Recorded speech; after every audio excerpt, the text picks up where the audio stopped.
I think this is a we're gonna call this as a web talk. It's one of the things that we want to do so that everybody who wants to use essential oils, I mean, would be kind of introduced to what aromatherapy and how it can work with Philippine essential oils.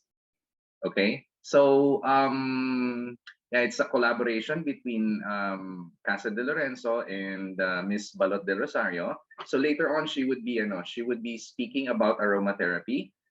For now, I will be speaking about the Philippine essential oils. No, what are the things about them? So some history about it, and a couple of other things. Okay, so before we proceed, may I remind everyone to kindly have your speakers on mute, so that we unless you would ask some questions. Pero after my talk, no, we would have a segment where you can unmute yourselves, ask a question. So if you have a question, keep it in mind or write it down, and then siguro after I finish the slides, that's the time that you can ask the questions. That would go the same thing as well with how with the segment of Balot para we get organized. All right, so let me begin. Let me introduce myself. No, I am Russell Lorenzo. I am the founder of Casa de Lorenzo Organic Products, and well, yeah, previously I've worked with the marketing teams from Soler and Okada, especially before hindi pa sila nagbubukas. Before that, I was an FM jock at DWKC. Although I was during the time that I was a DJ there, they were in the masa genre already. And I also produced before a TV show, a small TV show. No, it's called Sports Insider. It's a sports show with Gino Rufino and Noel Zarate. So a few things about me as well is that I I'm very much involved with Filipino traditional healing, Filipino culture, and the Philippine trees and plants. So one thing led to another actually. At first, I was kind of interested about the Filipino culture and how we do things uniquely from what makes us different. What makes a Filipino different from everything else, from everybody else in the world. So that led me to like the Filipino traditional healing, the hilot, the albolarios, and all that. And this started my exploration about the Philippine trees and plants, how unique the Philippine trees and plants are for the Philippines. It started with healing, but then it diversified into other things. So it formed the foundation actually of what Casa de Lorenzo is doing right now. So what do we do? And what are the things that I do most of these days? No, I I started the soap making process of Casa de Lorenzo, the natural products extraction, and the formulation of our products. So yeah, that's a very short things about me. I'm not I'm not a chemist. If for those people who would be asking, I'm not a chemist. I'm actually a clinical psychology major, and at the level that I am doing things right now, I would say that I am still an amateur because there's a lot of things that are still yet to be discovered, uncovered in the processes that can be done in a scientific way. So yeah, even if Casa de Lorenzo has a lot of things like these essential oils, we're successfully able to extract oils and explore other products. I would still consider myself as an amateur in terms of making all of these things. An amateur professional, no, maybe. So yeah, let's move on to the next slide. So Casa de Lorenzo, just a little bit. I won't take too long about this. Casa de Lorenzo is green and local at the core. We have two brands right now. It's CDL Naturals and Thai Bitita. These brands, no, observe the mission observe, they're very much aligned with the mission of our of our group. With nature, tradition, and innovation, we create a better everyday life for people using natural and organic products while helping local farmers and communities. So we see, as a founder, Casa de Lorenzo, we see that I see that the innovation, fusing innovation and tradition, is the way to go for natural products. We draw the inspiration from tradition, and then we combine this. We combine this with the current technologies, the advancement of science, and all that. So several years ago, if I would extract essential oils, medyo mahirap makakuha ng GC results. But right now, it's still expensive, but kind of accessible already. So this allowed us, especially the enthusiasts of the professionals and the enthusiasts of aromatherapy, para to discover more and learn more about the essential oils. By the way, I might be dropping off some Tagalog terms. I've seen kasi in the registration that there are people coming from not from the Philippines, no. So you please excuse me if I would be dropping some Tagalog terms. I'll try to catch myself and uh, translate it to English. Okay. So yeah, and it's very important for me, that we help local farmers and communities. Part of the story of Casa de Lorenzo is and the discovery of these essential oils is I travel throughout the Philippines in talking to people and discovering these natural products of ours.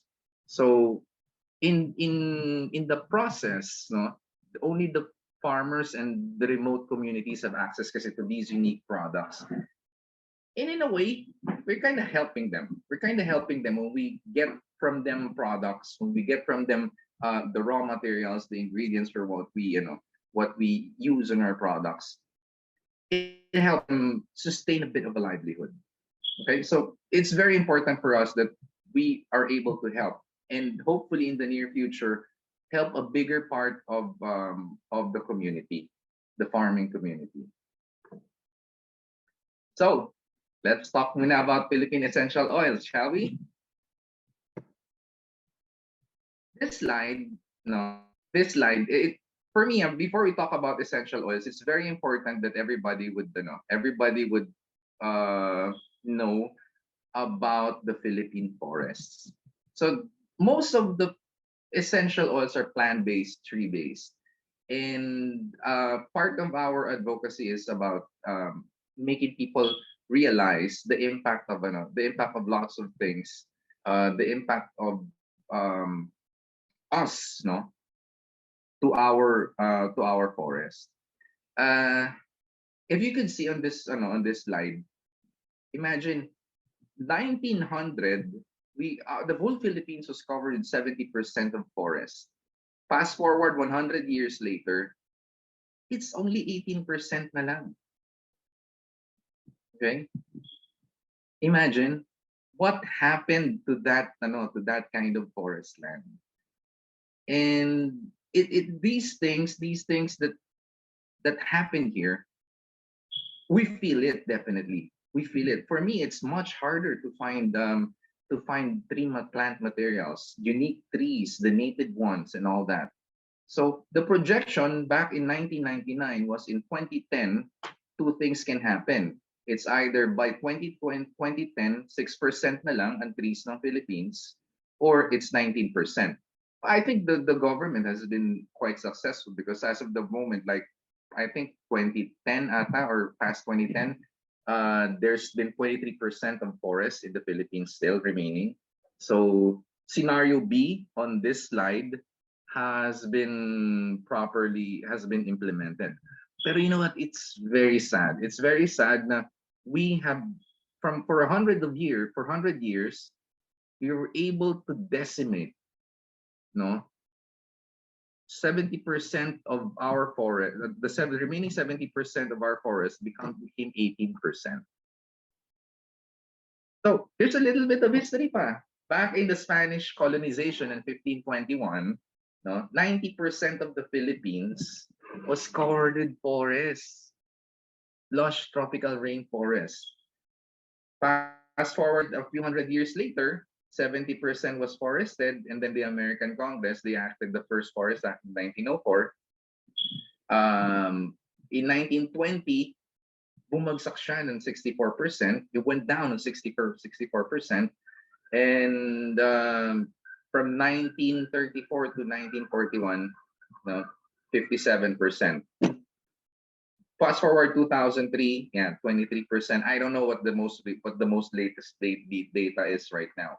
Pero one thing that you can infer, no, whenever you go outside of Metro Manila, probably dahil since lockdown ngayon, siguro that was like last year pa tayo nakalabas. If you have noticed how much of the roads that you pass by are forested, and the mountains that you see along the roads, how much of these is forested? That is an indication. Hmm? The prime causes of deforestation is definitely logging, agriculture, and urbanization. So throughout these times, from 1900s until today, the rampant logging, the rampant burning of our trees, they all made an impact to our forests, and this makes it a bit makes it much harder for people to have a supply of what the unique things are here in the Philippines. So there are some challenges that I've encountered, which you will learn on later. Okay, because um majority of essential oils, they come from plants, they come from trees.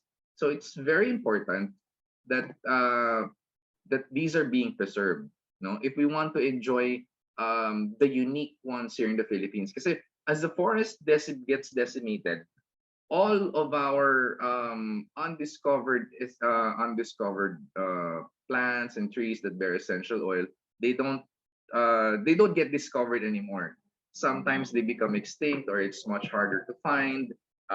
Things like that happen.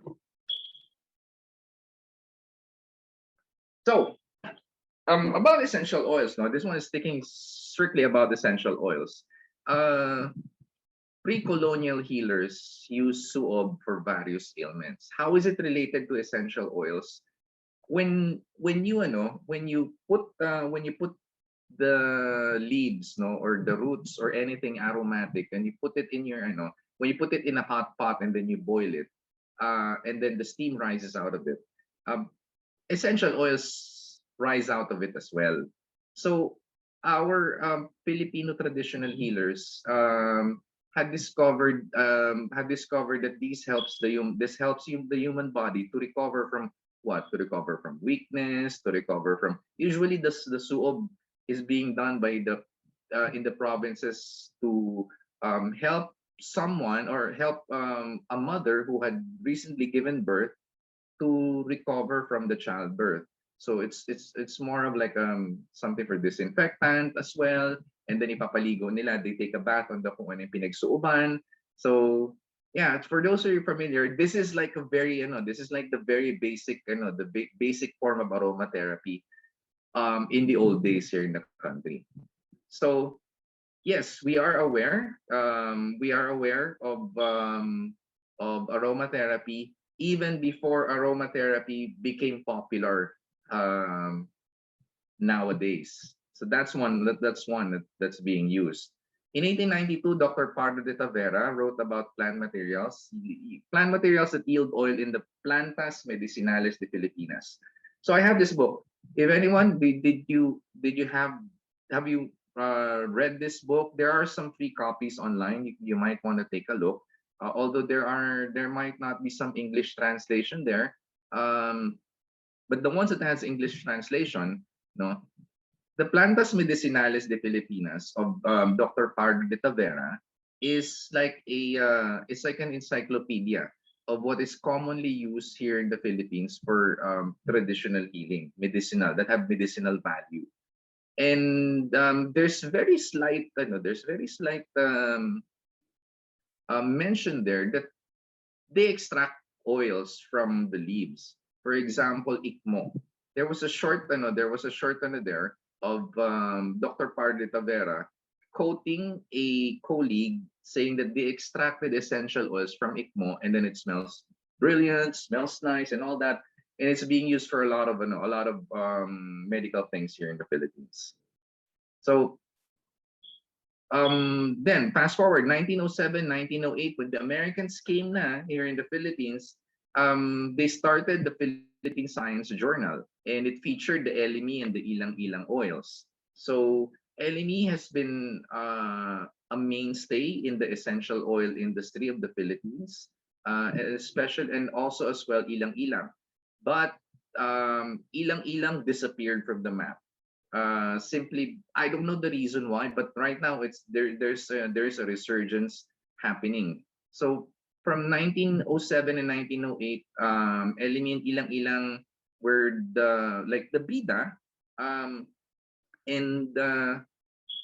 ilang-ilang gradually disappeared. Philippines became the less known supplier of ilang-ilang essential oils. It got transferred to Madagascar, to other countries where the French colonized tropical countries, and the French colonized tropical countries. That's where they grow the ilang-ilang. So the demand here in the Philippines went down, and people started, they just, this ilang-ilang tree, and it does nothing's happening naman for there. They get no money out of it. They chop it down, and then they make it into firewood. So that's what usually happens, no? That is why probably the ilang-ilang wasn't that developed here in the Philippines. It's only right now that there's a certain resurgence in interest of ilang-ilang in the country. However, we still have a very long way to go for creating good ilang-ilang essential oil. No, the supply, we cannot meet the supply, the world's demand of the supply. Even the price of ilang-ilang essential oil here in the Philippines is very expensive compared to other countries. So yeah, really expensive. Global price of ilang-ilang oil from Indonesia, very very cheap, quite cheap, no, compared to the price of essential oils here in the country of ilang-ilang. So later on, you will know why it's very expensive. So 1910, Benjamin Brooks published findings of Philippine Science Journal about some aromatic oils from Philippine plants, but it's basically about Elemi and ilang-ilang oils. So throughout the history of the Philippines, there's very little that had been tapped. There's very little that has been tapped. What are the potential essential oils that we have in the country? So in 1920, there is a really good book. This book, or a published article, or yeah, I think it's a book. No, Augustus West and William Brown. They're like one of the top people in forestry. They published Philippine resins, gums, seed oils, and essential oils. It's part of a bigger book that is called Minor Products of the Philippines. And then it's divided into segments. So this is one of the segments there. Um, for me, this was like a Bible. So this is where I started the research on what are the possible essential oils that we could have here in the country. No? And that's how all the other things that our products came about. Onward to present, very few, very few. It seems like nobody has had that deep interest on the essential oils of the Philippines. So that's the thing why we don't have that essential oil popularity of the local ones here in the country. It hasn't been studied. When I've been looking for resources, I could only find very few resources, no. Even if you go to DOST and look at the researches that were put in there, um, very few. There's very few. So why am I showing everybody this slide? Okay, this is the slide. Maybe some of you have seen this already. I always see this on the workshops that I um, that I join, no, that I speak in.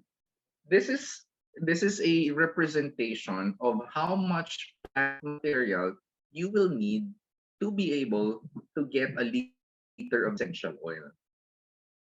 So this is like a feeling or an indication kung magiging mahal or if your essential oil is gonna be expensive. So you need lots and lots of plant material. Elemi luzonicum, for example, you need just 10 kilogram of resin. So this one is an exemption already. Canarium luzonicum and Canarium bovatum, they're an exemption. They're usually you just need 9 or 10 kilos of resin to create a liter of of essential oil. That's why it's very cheap. No, it's cheap. It's very affordable and it's abundant. Kasi the resin industry in the Philippines, we move I think hundreds of tons per year. I just don't know lang how much this time during the pandemic, but definitely I think 50% was reduced. I guess I'm not sure. No, so dalandan. When you talk about dalandan, you need around 4,615 na dalandan. Those dalandan, no? 4,000 of those, 4,600 of those, you need to get the peels out of it, and then you distill the peels, you get a liter of oil. So ilan yung 4,000 na yun? My God, ilan ba yung ano na yun? I don't know. But what about calamansi? That's 54,000 pieces of calamansi. No? Gaano kaliliit yung calamansi? Ganyan kaliliit yung calamansi. And you get 54,000 of that. After 54,000 of that, you get essential oils. How mad is that, di ba? So you imagine the challenges that a distiller like me, like us, no, is having when we deal with these kinds of products. Um, you get you process a lot of plant material and you get very little oil. And sometimes there's things that can go wrong during the processing. So I won't really dwell about those things, but yeah, this is just a window of how it goes on inside. So black pepper, 200 kilograms of peppercorns, more or less. Minsan mataas ang yield, minsan mababa. It depends upon it depends upon the freshness of the material. But 200 kilograms of peppercorn, ilang 100,000 pieces yan, no? Imagine how much labor comes with that. Kasi our peppercorns, the black pepper essential oil, they uh they come from Batangas. So has everybody seen how black peppercorns are or how peppercorns are being harvested? So imagine this is sorry, ibang kulay na to. So get the peppercorns, the bunga grows into like strips or vines like this, and then they appear dito sa mga ganito. So what they do is they grab this vine and then they pluck it, tapos they dry it. So it's green originally, and then the drying process makes it black. Um, Imagine kung um, gaano kadaming stems na ganon ang kailangan ng isang tao to be able to make a 300 to be able to make a kilo of of peppercorns. And yet, no, a 300 pesos or 400 pesos per kilo na peppercorn, the native peppercorn, we still find that expensive. But imagine how much labor it goes into these kinds of no, into these kinds of harvesting of these plant materials. Lemons 9,500, almost close to to the Landan. Medyo malayo. Ilang-ilang. Oh, if you could see this, no, 100,000 flowers of ilang-ilang can make a liter of oil. Depende pa yan. Depende pa siya if tama ang pagkaka-harvest nung nag-harvest. Kasi if you harvest ilang-ilang na in the midday sun, you get lower yield. So lower ang yield niya, mas maliit ang yield niya, and the aroma is not as good. So that is why the harvesting of ilang-ilang flowers occurs only in the morning. Sometimes people harvest that in the evening. Okay, so lemongrass is very easy. Lemongrass is very popular here in the Philippines as well as citronella. Tusok mo lang siya, you stick it in the soil, it will grow on its own. Okay, most of the time it happens na ganun. So there's a lot of lemongrass and citronella plantations here in the Philippines. It's very easy to grow. It's very easy to manage. 140 kilograms of leaves, you distill it, you get a liter of oil. Okay, so the takeaway here is that essential oils, no, essential oils are laborious. They're expensive to process, labor intensive. A lot of things can go wrong. So yeah, that's why the price tag of these essential oils is that ganon, especially for the more materials that are harder to find. That's why I could not believe, no, I could not believe why there are some essential oils that are priced as low as as low as what I can see in the market. Because for us, for Casa de Lorenzo, knowing the things that go into these things and the yield and the process, no, um, it's kind of difficult. It's kind of difficult to have it ng ganong price. Okay? So, next slide. In our search for unique and local essential oils, we were immersed in the unbelievable diversity of our country. Kahit na 18% na lang ang natitira sa forest ng Pilipinas, no? There is still an amazing diversity that is out there. There is still, you could still uncover those amazing amazing plants that nobody's looking at, no, nobody is saying that this is possible. We've seen, in by talking to the natives, to the residents of the area, na oh, what are the things that are aromatic here na medyo mabango when you pag pinitas mo siya. And then they take us to trees, they take us to maghuhukay sila ng mga roots na oh, this one it's smelling good, this one they point to us flowers, they point to us their so by this we believe there's still miracles happening, no, we still believe in miracles happening, that in spite of our reduction of the forest, life and beauty of nature still persists. So we are so it's unbelievable, no? It's unbelievable that it still persists and there's still something that we can do about it. We work with hundreds of farmers, scientists, and enthusiasts. We follow a process. Now we talk to farmers. We know we know and learn from them what's local in there, and then we bring these things to scientists. We distill. We bring these things to scientists and to analyze. And we work as well with enthusiasts. No, we work as well with enthusiasts to somehow learn more about these things, especially the people who are crazy about native trees. Because there are people who, like, in Bohol, there's a plantation of mahogany forest, which, yeah, the tree is a tree, but other people would argue that when you plant a forest, you should be planting a native trees, because if you plant a non-native tree, you destroy the whole diversity of an area. So that's just the argument, no, of other people.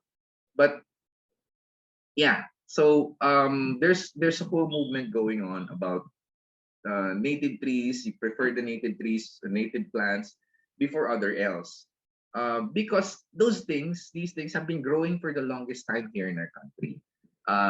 Maybe much older than humans being here. No, we met so many amazing people. They share the same view, and at the same time, they're also wowed by, oh, pwede palang ganon, magiging oil pala yan, posible pala yan. These things are always an amazing experience whenever we search for for new essential oils.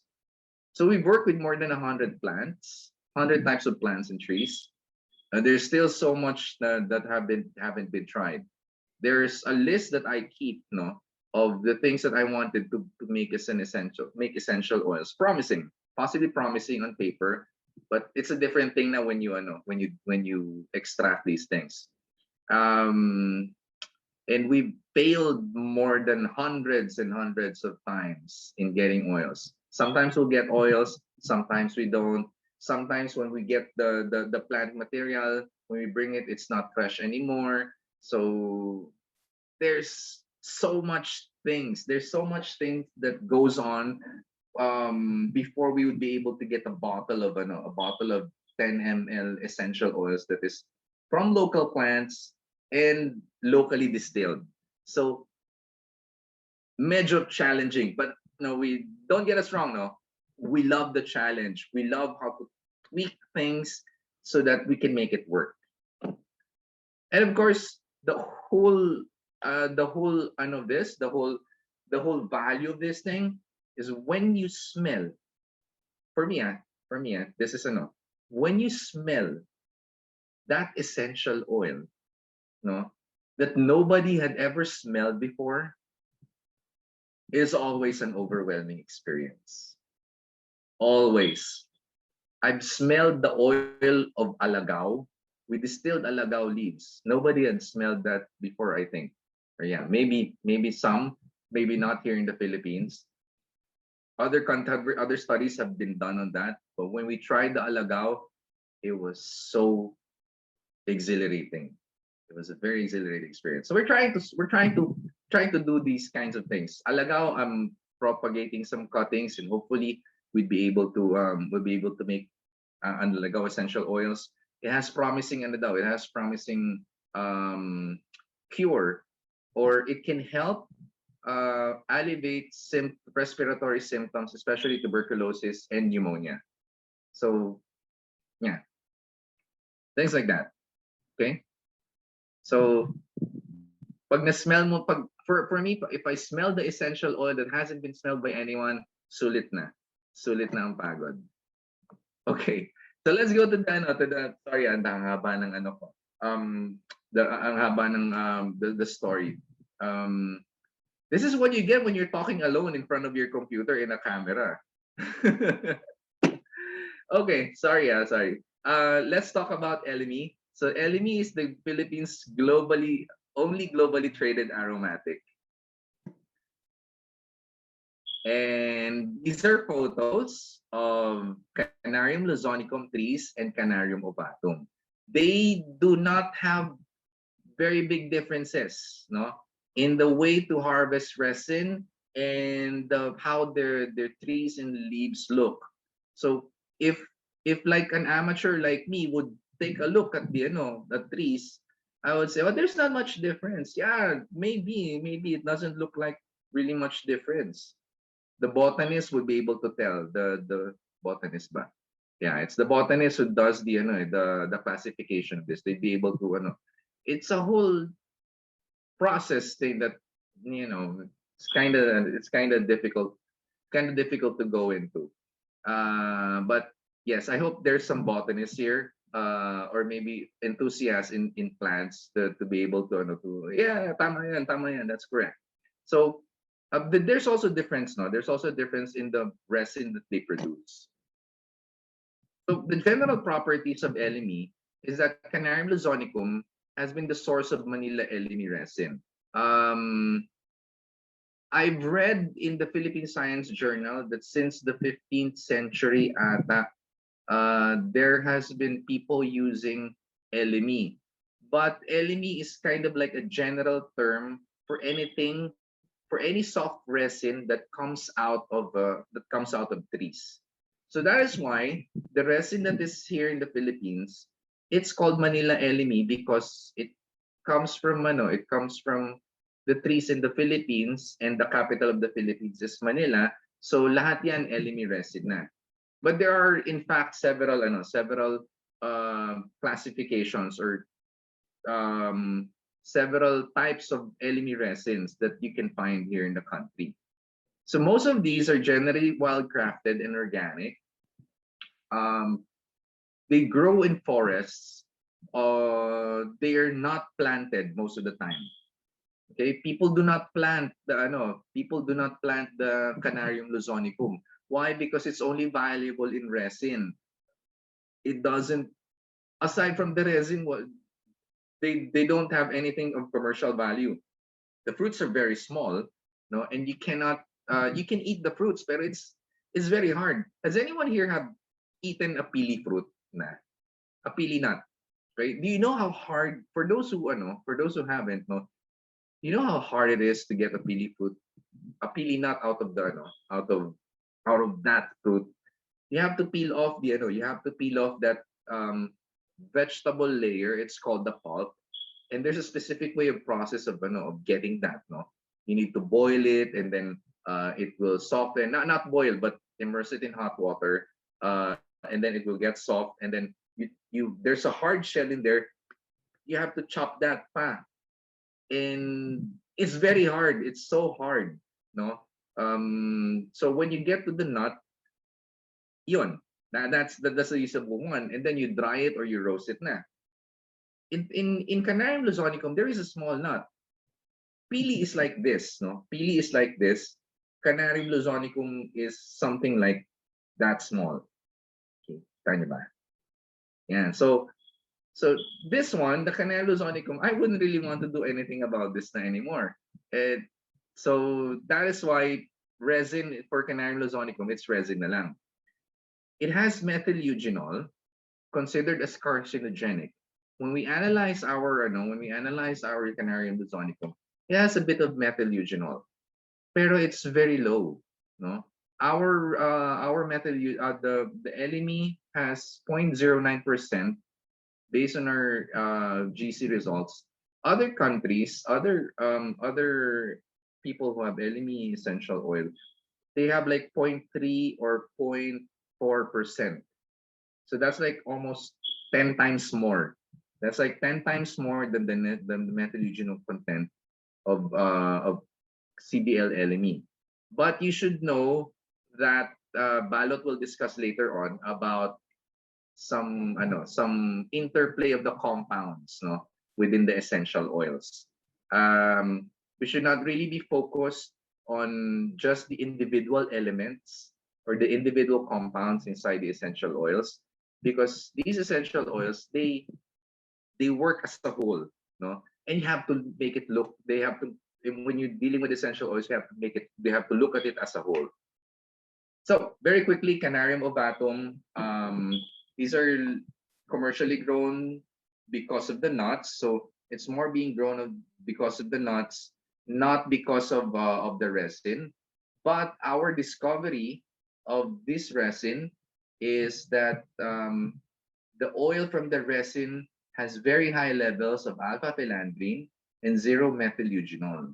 So it's much more it's much more usable. You could use more of Canarium ovatum on your skin or on your DIY stuff uh versus the methyl eugenol. But again, okay, later on you will learn that there isn't much difference. Actually, when you're choosing between Canarium luzonicum and Canarium ovatum, it's a matter of preferences of the smell na lang that you should think about, because it has a similar aroma. Canarium ovatum has a similar aroma to Canarium luzonicum, but ovatum has a sharper smell, a sharper and spicier smell. I have here, I have here a resin of Canarium ovatum. If you could see, masyadong nakaano yung light. Okay, so it's a bit yellower. This is Canarium ovatum. Yan. And this is the resin of Canarium luzonicum. Yeah, you can see the difference. So Canarium luzonicum is a bit more whiter, and it's also a bit more softer. And you should be able to see here,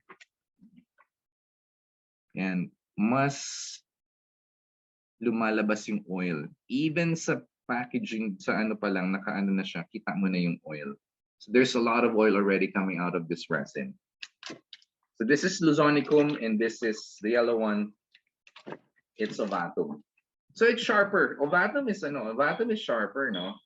And we participated in a study done in Canada to discover the antibacterial activities of oils in the essential oils. So it's published already. They found out, or we found out that Canarium ovatum, oils and essential oils, essential oil and hydrosols have very good antibacterial activity against, I think, Staphylococcus aureus and E. coli. But, okay, this is the interesting thing. Mas antibacterial daw si hydrosol. Yeah, si hydrosol. You would want to check the summary because this one is a paid article. It's a peer-reviewed article, so it will pay more. It's the one that will pay more research to be done on the subject, on the topic. But the uses of this, it's a lot. No, there's a lot. So Carnosonicum oil that we have is close to the ISO standard of Elemi essential oil. The majority of components is limonene, alpha-philandrine, alpha-elemol, parathymine. These are, as Balot would say, these are uh, very good anti-inflammatories. Yeah. And then Canarium ovatum, a viable safer alternative for Manila Elemi. It is a very abundant source of alpha-philandrine. You know, so if you would compare, no, this is what I like. I'm very geeky about this stuff. The comparison of GC results. The limonene of Canarium ovatum is just 14%, while the Luzonicum is 61%. So yun pa lang, you could see the very big difference. That is why you would be able to smell a big difference in aroma. Canarium Luzonicum smells a bit, it's more lemony, but buttery, less spicy. Buttery, creamy, I would describe. Canarium ovatum is a bit more sharper and spicier. Okay. I hope you've been listing your questions. If you have questions later on, we'll have a few minutes to work on these questions. So sorry. Calamansi, the small but terrible citrus of the Philippines. Asim. It's the icon of Filipino kitchens and homes. Yeah, we all know what calamansi is. It's skip to the good part. No, so there are two types of calamansi essential oil. One is distilled and the other one is cold pressed. So just to summarize, no, we didn't find any phototoxic components in the calamansi essential oils. So these are made from peels. When you make calamansi essential oil, or when you make juice, no, you get the peels left. So that's what we distill or being processed as for cold processing to extract the oils. Whether it's distilled or cold processed, we could not detect any phototoxic compounds. So basically, it's kind of a safe thing to use on the skin. The aroma, mas brighter ang amoy, mas fresher yung amoy ni cold press versus kay distilled. But distilled has characteristic of its own that makes calamansi. And if you could see on the major oil components, calamansi distilled has the highest limonene, 92.45%, compared to cold press, which is around 90.94%. So reading the GCs would actually tell you what kind of smell an essential oil would have. So for the advanced users, for the advanced people who can who deal with essential oils.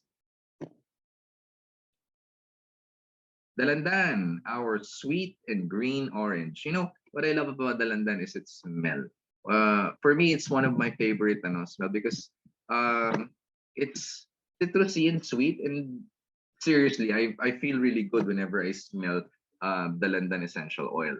No, so the citrus aurantium, we are not 100% sure if this is the right if this is the right scientific name, but it's the closest that we can get on our research and consultation. No, citrus aurantium. But eventually we should be able to get a pin down on what really is the correct one, because there are some resources that are saying now, oh, it should be citrus aurantium, it should be something else. No, but basically, it's still peels that is loaded into distillers. It gets a higher yield of calamansi. Oh wait, which by the way, pala, I think we're gonna give away some essential oils later. No, so I think dalandan and Elemi, we're giving away some essential oils. So this is one. Um, Higher yield versus calamansi, and characteristically sweet citrus with some complexities. No, it's not phototoxic. So you would see here why the dalandan smells differently. Dalandan smells differently because the limonene is quite at 78%, and then there's I don't know what's this the letter Y, the terpenine. I forgot what it's called, but I know the letter A. It's alpha terpineol. So these are the profile of your of your essential oils, essential oil compound for dalandan, and it forms why the dalandan oil is complex in aroma. Okay, so almaciga. Almaciga is one thing, no? It's one thing that we at Casa de Lorenzo is really proud of doing. You know why? Because nobody in the world does almaciga essential oil. Nobody. It it has been a globally traded item that they use for varnishes, for paper making, for boat making, and all that. But nobody had created almaciga essential oil. And it's a tree, no? It's a tree that has amazing characteristics. It's a tree species that have outlived the dinosaurs. Can you imagine that? We have a tree species that can produce essential oil, and it has outlived the dinosaurs. 200 million years, more or less. Diba? It is in the Philippines. It's called Agathis philippinensis. No, I recently attended a presentation of studies. A study. It's like a 20 or 10-year research study, sponsored by, I don't know what government organization, but it's people from from UP Dos Baños who did this kind of research, and they they scratch the surface of what almaciga is all about, no, but important for it's important for that research. I mean, that research is important because it will form a baseline of um of characterization of the Manila Kupal, but the essential oil is not a subject there. No, the essential oil is not a subject there. So I threw in some questions and all that, but basically they would say, na, yeah, I think you would know more about these things because it wasn't part of their subject, and we've been dealing with Elemi with almaciga essential oil for quite some time. So a little info about about the almaciga is it comes from a very ancient family of coniferous trees, 200 million years ago, 200 million years old. They predate the dinosaurs of the Jurassic and the Cretaceous period. No? So si T-Rex, tama ba si T-Rex? Hindi ko alam yung eh. Si Brontosaurus kumakain ng ng almaciga noon. So yeah, it's generally found out worldwide before, but climate change and all that, they now grow in limited areas of the Philippines. In the world pala, they grow pa daw in Sulawesi and some parts of Indonesia, but very very limited spectrum. Here in the Philippines, it's prevalent in Palawan and in pocket areas of Luzon. In Santa Maria, Laguna, I think there are some almaciga there, pero people use it for their floorings. Some people, no, some people they cut down the trees and then they make it into their floorings, which is they say it's very aromatic. That was as flooring, which I think yeah it makes sense because when you cut down these trees and then you slice it into wood, no, the resin is still inside those trees, and um they release the aroma through time. Okay, so maybe that's one of the things why these essential oils are being discovered, because of these things. They are aromatic. So, but basically, if what I would do instead, I would just get the essential oils and then put it on the wood na lang. Maybe it will make the wood smell better if you want wood smelling nice. So it's commercially utilized as a source of timber and Manila copal. So Manila Copal, it's an iconic thing that comes from Manila, no? Balot would be telling something about Copal. She knows a lot about Copals, but not a lot of people know that almaciga is Manila Copal. So yeah, before this is how the resin looks like. Yeah, this is how the resin look like. So there are different grades of resin that you would see. This is the export grade resin because it's clear. The resin is clear. The resin is clear and it's solid already. Well, it doesn't have much wood particles. So it's very few. So it's export grade resin. There are other grades of resin as well. The other grades of resin are those dark ones, and that has lots of wood fillings. So they're basically used. What's left of the export that comes out of the country, it's used here in the Philippines as for varnishes and paints as well. So they do a bit of processing. They buy it at a cheaper price. But the creme de la creme that's being sent out to other countries. Okay. So yeah, as far as I know, only us makes the oils from almaciga resin. Haven't seen anything. Haven't seen anything. Anyone done these things? No. The hard resins are put in a special distiller to extract the oil. There's a dominant pine-like aroma for oil and a slight citrus freshness. It's incredibly complex. No. When I say pine, there's a certain aroma of turpentine in this resin, no, and it's got like 96 aromatic compounds. So 96. Some aromatic compounds, some essential oils have 15. Sorry, not 15. 50, 30, 50, 100, 200, 300. Very complex, no.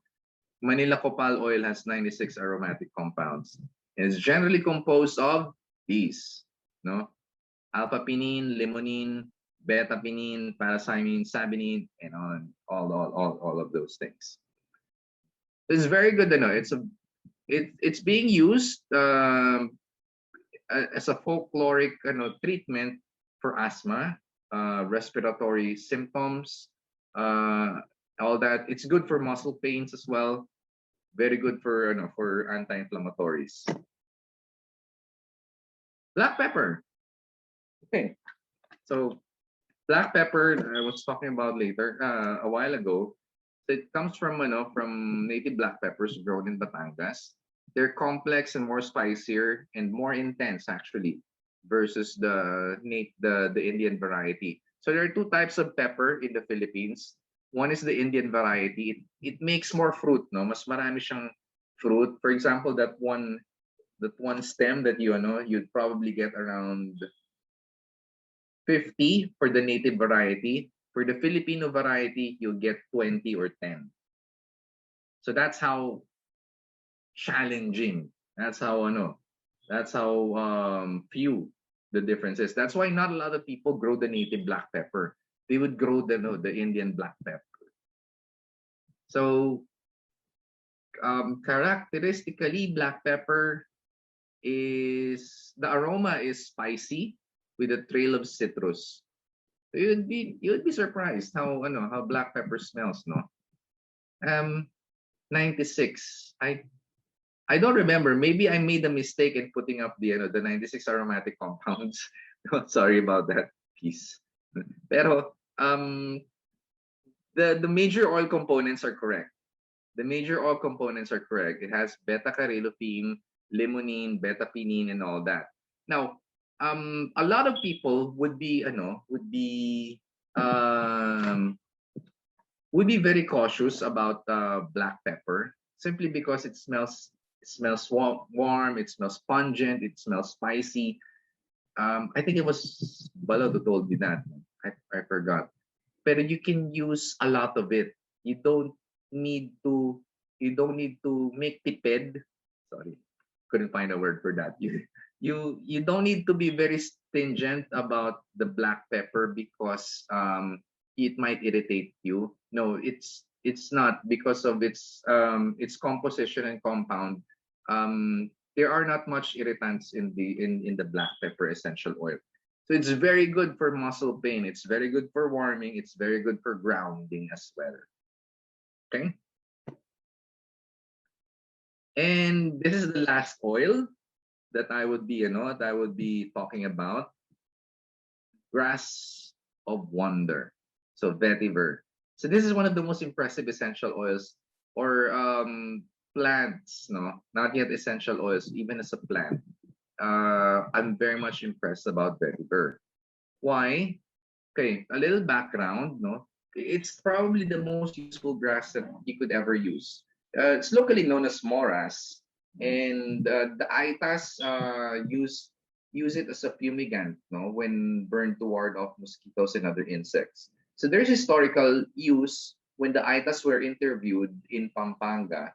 What are the things that you use for warding off mosquitoes? So it's a very relevant topic, no? People have Do you guys have mosquitoes prevalent ngayon sa mga houses niyo? Um you can use daw sabi ni ng ATAS is you can use daw uh moras, the roots of it and even the leaves as fumigant. They also said that you can use eucalyptus, neem, and bayabas. They also said there that there's bayabas. You could burn those bayabas, and mosquitoes will go out. No? So the roots are believed to be medicinal in many cultures. The grass blades can be used in handicrafts. Roots grows as 3 meters below the ground. They're used in erosion control, flood control, pollution. So that's the benefit of vetiver. So since it grows 3 meters down the ground, the roots, it can make it can hold a lot of soil, and it's very good as an intercropping for slopes. No, when you have the slopes, you put vetiver in there, you're gonna be assured that there's not gonna be landslides. Well, not 100% assurance, no, but the topsoil that would go as for landslide, magla landslide, it's gonna be stopped by vetiver. Flood control and pollution control as well. When you have roots as deep as that, 3 meters down the ground, no, when water passes over there, water will sink inside there, thereby preventing flooding. So it gets absorbed into the soil easier. It won't just slide down. So the flash floods that are being experienced, it can help. No, it can help. The last thing is pollution control. So I've studied the vetiver, and when they actually put vetiver in polluted water. I think when you go to Binondo, there's an estero there. There's an estero there that even in Manila, no, there's an estero there that they put in floating barges ata. And then they put vetiver in there. They put vetiver in there. Um, I just don't know. I just don't know if it made an impact, no? If it made an impact on the pollution of the estero there, because you know, you've seen the estero in Binondo. Di ba a lot of people eat in the estero restaurants, di ba? When you eat the estero restaurants, if your food is not yet there, you could smell the estero. Pero when the food is there na, you could smell the food na with a little bit of the estero smell. Pero it's bad. It's bad. The smell of the estero is bad. And imagine when you're closer there. So um vetiver has the capacity to purify water. It can clean water, it can clean water pollution. It's documented that when you put vetiver and its roots growing on a tank of water, no, that has lots of pollutants. 4 days later, when you test the water, the pollution gets reduced by around 90%, 70 to 90% in just 4 days. Imagine, no? That's how vetiver does that. And what does it do? I don't know. I don't know what they do with it, but it absorbs it, you know. So that's why I like it. I like the vetiver very much. Not to mention its essential oil, no. So our vetiver comes from Zambales. And okay, it's loaded in a special distiller, very special distiller. The aroma is it's thick and viscous. Vetiver is thick and viscous. It's not like the other oils that are um very fluid, very when you pour it, tumapon na ang essential oil. No, not like that. You'll have a hard time getting this out, no. You get a hard time getting this out for from the bottles. It's earthy, lightly grassy, incredibly complex. Uh, Um, to be honest, uh, the major oil components of vetiver, um, I don't know much about the benefits of the major components of these. These sound strange to me actually. To be honest, the cusimol, the trans isovalencinol. I mean, right now, hindi lang kita but nagno-nosebleed ako looking at looking at looking at but all of these things, no, they form they form the what makes a very high quality vetiver in demand, no. The smell is different from the smell is different from the vetiver that you would get from Indonesia, which is smoky, sometimes burnt yung smell. Okay, the problem kasi when you're distilling with vetiver is that the roots, no, they when we distill it in a traditional way, they come in contact with the fire down below, the hottest part of the pan. So when that happens, it creates a chemical reaction that kind of creates a burning aroma. So you have to distill the vetiver in a different manner so it doesn't make contact with the bottom of the pan or with the bottom of the distiller, because it will burn.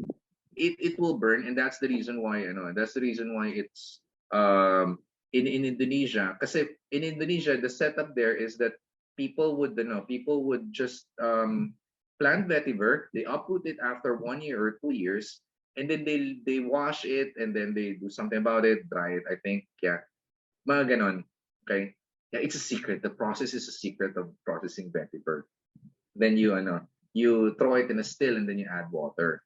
So it's very crude for Indonesia. This is different. This is different from what you would get from oil in Indonesia. Okay, so That's it. I think we're ready to do some questions. Uh, for those of you who would ask some questions, you can unmute yourselves, and then let's hear those questions. I'm all ears.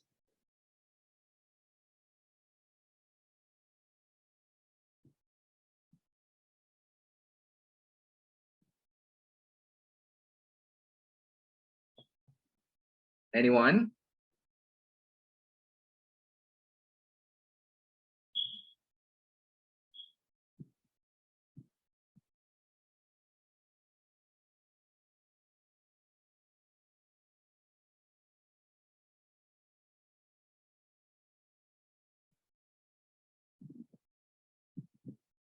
So, are there any questions, or should we proceed to Should we proceed to Ross, there's balot? a question.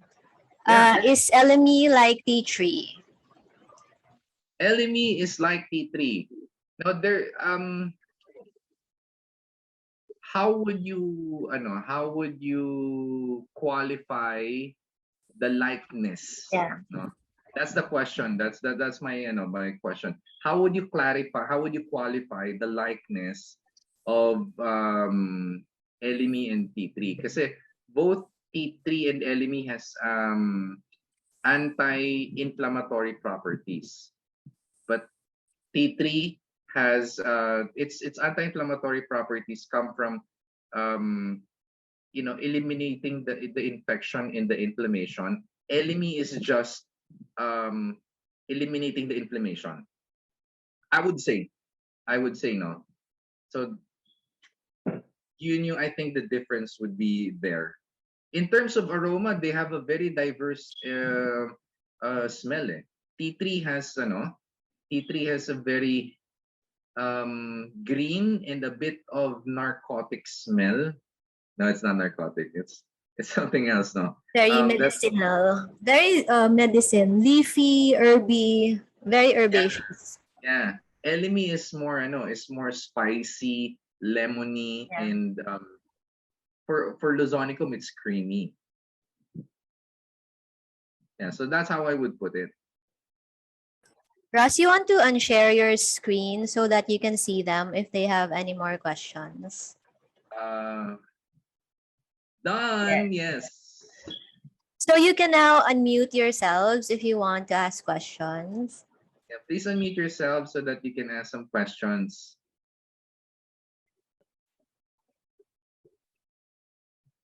I think I saw a question in the chat.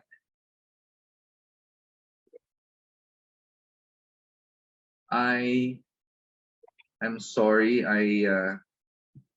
I'm still uncovering how to use Zoom. Pag distillin niyo na po ako ng essential oils.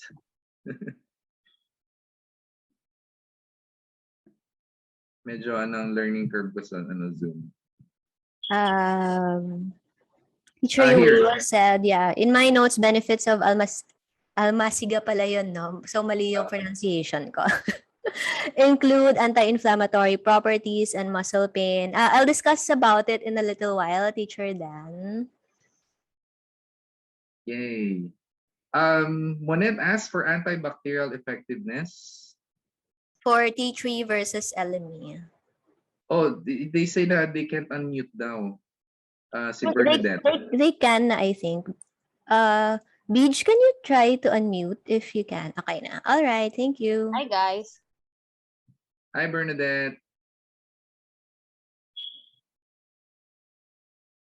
Pwede na rin ba ako magtanong? I actually have a question. Sure. Okay, so the one that you mentioned kasi kanina was about dalandan, right? The peels? Yeah, dalandan peels. Okay, kasi di ba you also have the dalandan na leaf, right? Na oil? Yes. Konti pa lang ang nakakakuha nun. Okay, sorry. It's not yet I was, publicly I was, available. I was gonna ask kasi parang in terms of benefits or difference in terms of the constituents, how different is it from each other? Like from the peel and the leaf? We haven't analyzed yet the dalandan leaf. That is why it's not yet being kasi I'm only studying the dalandan leaf trailing a study being done by, or that has been done in Thailand, where they use kaffir lime leaves as as an anti-roach repellent. So I had access to some dalandan, pero I couldn't find dalandan leaves anymore. I mean, it's been difficult to finding the dalandan leaves. So there's not much that I could submit for GC testing. But the smell is very different. The smell is very different from the dalandan. It smells like a typical It smells like a typical citrus leaf. So my assumption, kasi when we tried calamansi leaf and the London leaf, there's not much difference in smell. I also um I also tried testing kaffir lime leaves or kabuyaw. Tama ba? Kabuyaw yung kabuyaw ang tawag nila dun sa kaffir eh. I tried it as well. Very slight differences lang. Although nasunog namin kasi yung yung kabuyaw na leaves, so medyo smoky yung naging amoy niya. So these things happen when you distill, no. These things are these are the things that can happen. Sometimes you put a little bit too little oil. I would say very minimal. The differences between the leaf oils are very minimal. Um, and very minute. Did I answer the question? Yeah, thank you, thank you. Meron ba?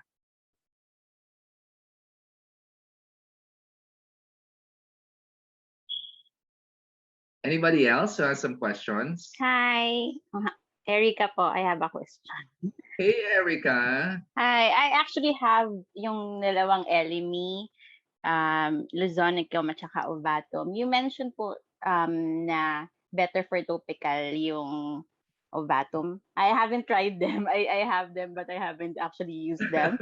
So, but I was in-observe ko nga po yung mini-mention nyo about creamy and their Mhm. scent ganyan. But Uh-huh. for your usage, what would you suggest? How can I maximize their use? Balot would be able to to to be able to answer those questions later, no. But as someone who processes and does some study of the essential oils, I've been doing some computations din kasi. So just to um for marketing purposes, um I would say na it can be used for massage oils. It can be also used for when, like right now, when you feel that you're coughing or there's sinus stuff going on in your nose. You can diffuse it. You can diffuse it at your homes. Some companies outside of the Philippines, they buy essential oils and they put it in flavoring. I don't know. I don't know what they use it with. I wasn't able to ask some clients, no, what they use it at the industrial level. Pero as Elemi essential oil can be used for flavorings. But generally for us at Casa de Lorenzo, we think that it's highly beneficial for people who have respiratory symptoms. Um, Although, kasi for me, I would say it's much more effective if you blend it with other essential oils as well.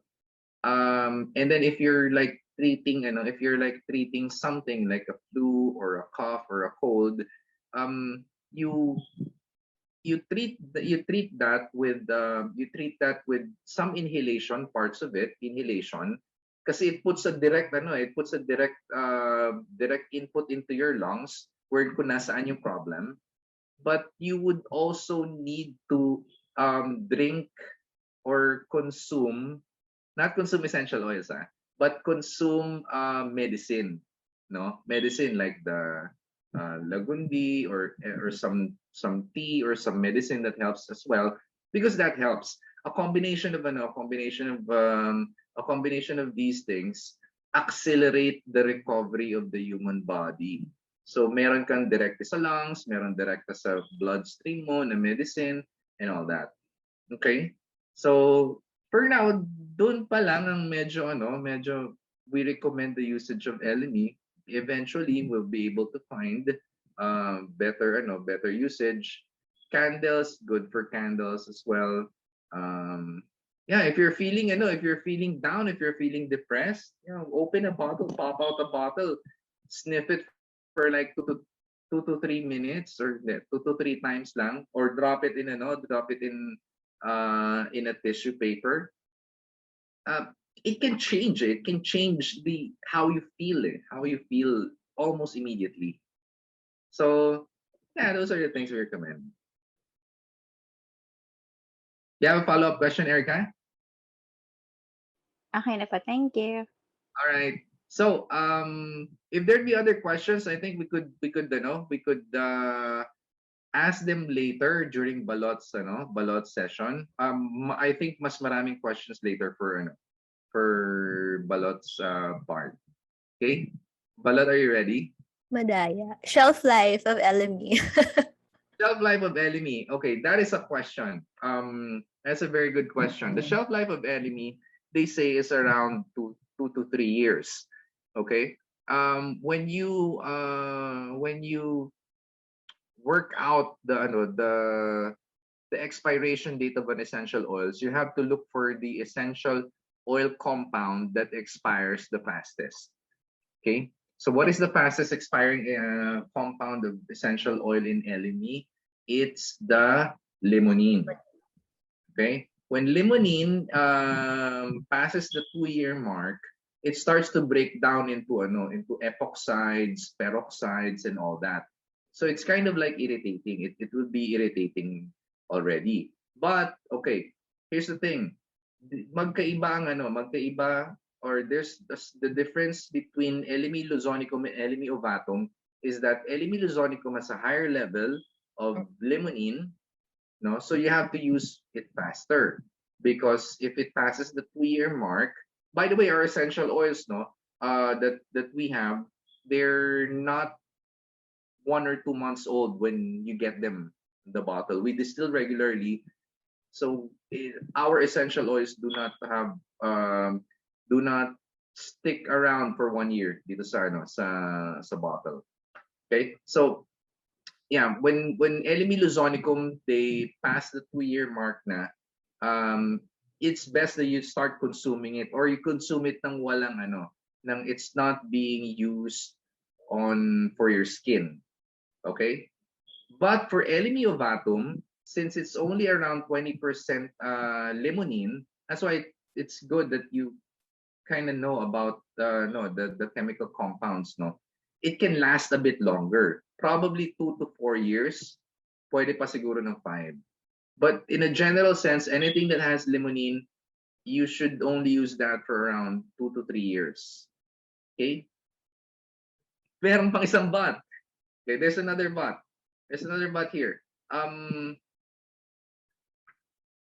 Even if merong may mga peroxides or epoxides na nag-form because of the limonene on your essential oil, because the compounds in an essential oils, they have an impact as a whole, no?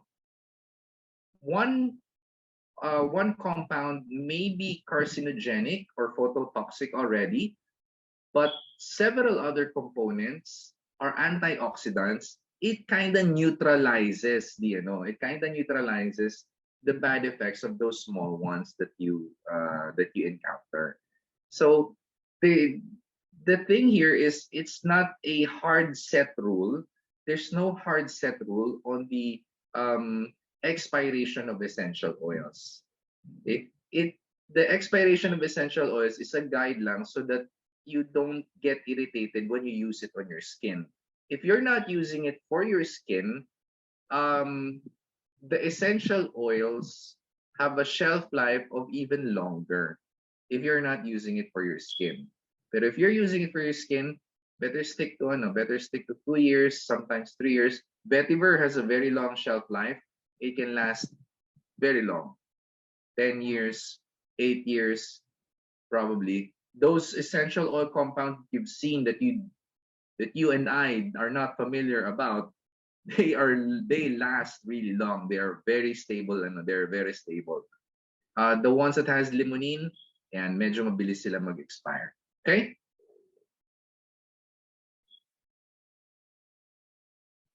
Balot, you're up next already. All right. Thank you, everyone. Later, I'll put myself on mute muna.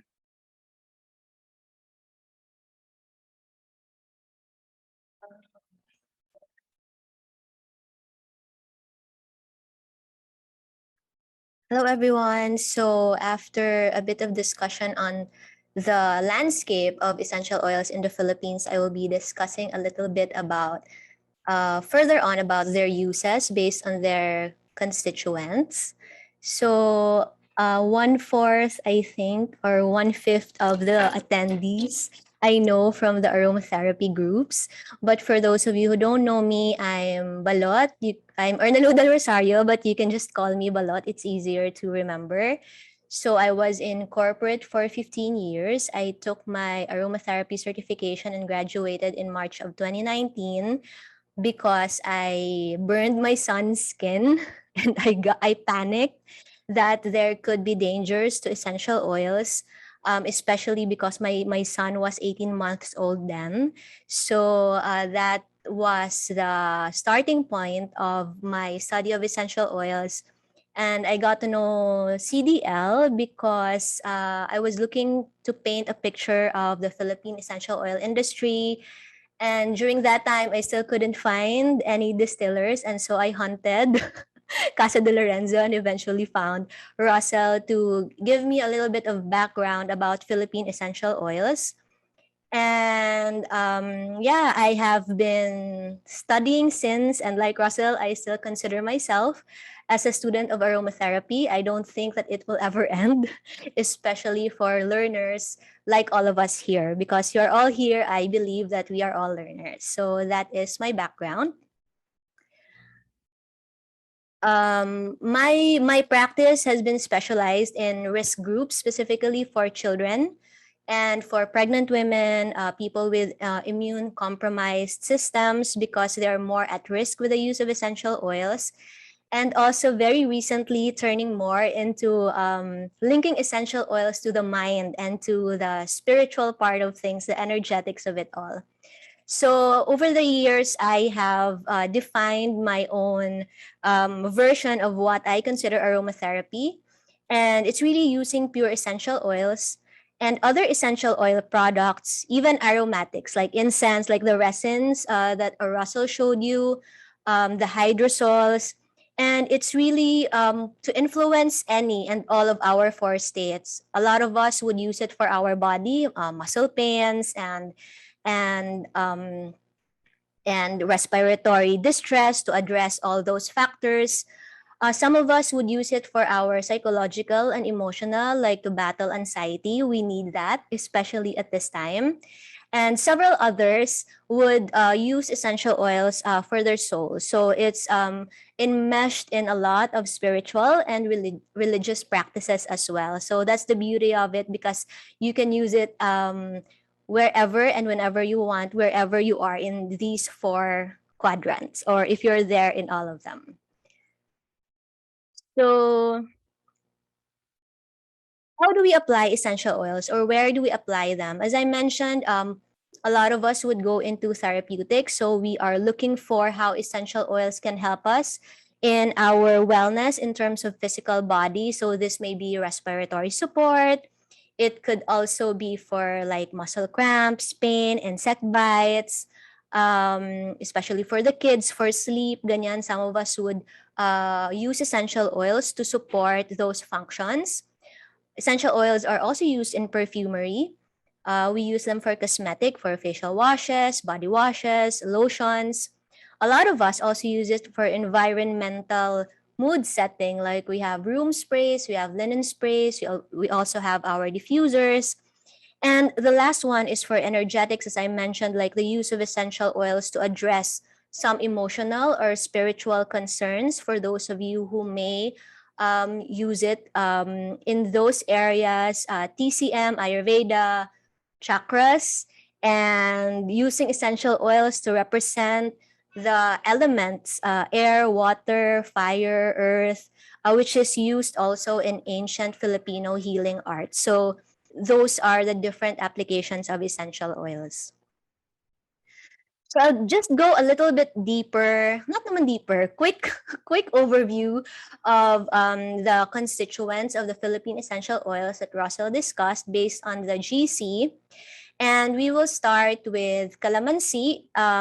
Very, very interesting when I looked at the GC of calamansi because it is very similar to orange, wherein the D-limonene is very, very high at more than 90%. So among the citruses kasi, before calamansi, before Russell distilled calamansi, before CDL distilled calamansi, a lot of people would use orange specifically for its very high limonene content. So limonene would be analgesic. It means that it can help address pain. It can help address inflammation. It's antibacterial and it's also antioxidant. It's anxiolytic or anti-anxiety. It's a sedative, and meaning it has a very calming effect to the central nervous system. It's also an immune stimulant and a skin penetration enhancer. So if you are blending with heavier oils, kunwari like vetiver or patchouli, you can include oils with D-limonene like calamansi, like your dalandan, so that your blend would be penetration to the skin would be enhanced. So calamansi can be substitute for your orange. It's in terms of energetics, there's not much, of course, that is written about our Philippine essential oils because we are just learning about them now. But when you smell, if you have your calamansi essential oil there, it's really very uplifting in a very subtle, gentle way. And you know how we were given calamansi tea, like hot calamansi tea whenever we were feeling under the weather. So it gives that bit of comfort when you smell the calamansi essential oil. When I got the distilled calamansi essential oil from Casa de Lorenzo, my description of its smell is that when you have nga calamansi tea. So it's more tapered in terms of smell. But when I got the cold pressed calamansi, alam mo yung piniga mo talaga yung calamansi. So it's very, very fresh, very, very zesty, and that is how I differentiate them both. So if you want a little more sparkly and bright, you get the cold pressed. And then if you want a little bit tapered, you can get the distilled calamansi oil. Now we go to the dalandan. The dalandan is very citrusy as well, bright, sweet, and fresh. It has D-limonene, Y-terpenine, and A-terpineol, and very similar to calamansi as well in terms of the therapeutic action because it's also mostly D-limonene. And it's one thing that you can see here also is that it's airborne antimicrobial. So it's very good to diffuse it.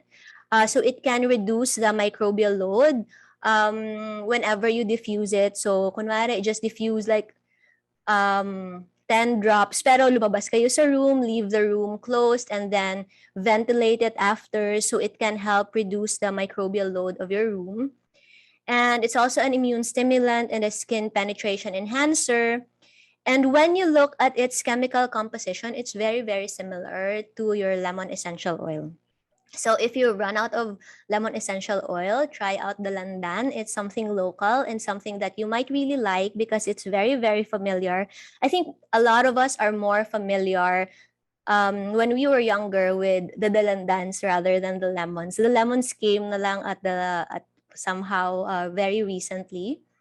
In terms of energetics, it's very uplifting as what Russell was saying about when you smell the landan, it really gives you that positivity. It's such a very positive oil to smell, and it's really good for the kids too. The kids love citruses, and it's like for me, I have two toddlers. It's always they're very familiar with essential oils, and I like to educate them. Oh, this is the fruit, this is the essential oil, how do you find their smell, ganyan, ganyan. So it's really nice to educate them about our local Philippine essential oils and where they really came from.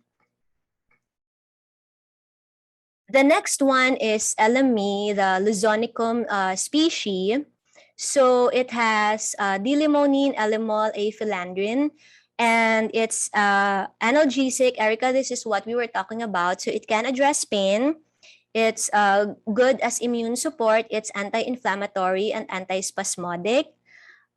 It's also antidepressant. I read in some texts that it's very good for stress and fatigue. And some people would call this poor man's frankincense. But when you look at their chemical composition, sobrang layo nila. So I don't understand why they call it poor man's frankincense. Maybe because they're both resin. And in terms of profile, I feel like for several frankincense species, they're more similar to almaciga than Elemi. So I think parang na-underrate lang yung Elemi. I think it's a very good oil on its own. And when you look at its energetics, it is very, very nice energetics from different aromatherapists around the world. So it can be used for emotional healing, to encourage calm, stillness, and peace. Elemi is a fragrance of placidity. So it's widely used in meditation. And it's a harmonizing oil that brings the body and soul in alignment with each other. So this is the Luzonicum. Now, when we go to Ovatum, we have more aphilandrin, and I was surprised actually with this one that it has 1,8 senol. So 1,8 senol is the major component of a lot of respiratory supportive oils like eucalyptus. So I feel like based on these chemical constituents and composition, the Ovatum would be very useful if you want to decongest and expel mucus. So if you have like sticky cough or if you have flu and colds, this Ovatum would be very good because of its 1,8 senol component. It's also antidepressant and antibacterial. In terms of Elemi luzonicum, it can be used because as what you've seen, it's antispasmodic, meaning it can address muscle spasms. So if you have like yung mga spastic cough, like there's spasm in your lungs when you cough, both would be very, very good, luzonicum and Ovatum. But if you want like something that could help with decongestion, Ovatum would be I feel like something you can use more because of its senol content, and very understandable with its aroma kasi it's sharper than Luzonicum, and as what you can see with a lot of 1,8 senol oils, they contain this certain sharpness for the oil to address all the congestion that you might be feeling.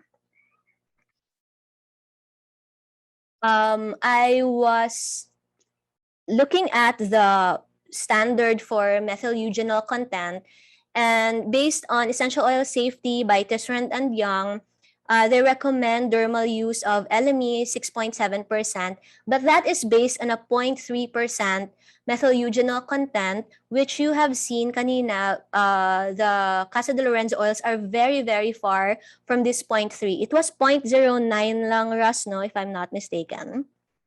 Yeah, so it was 0.09. So I actually use Elemi for my facial washes. I read that it's very good for skincare as well.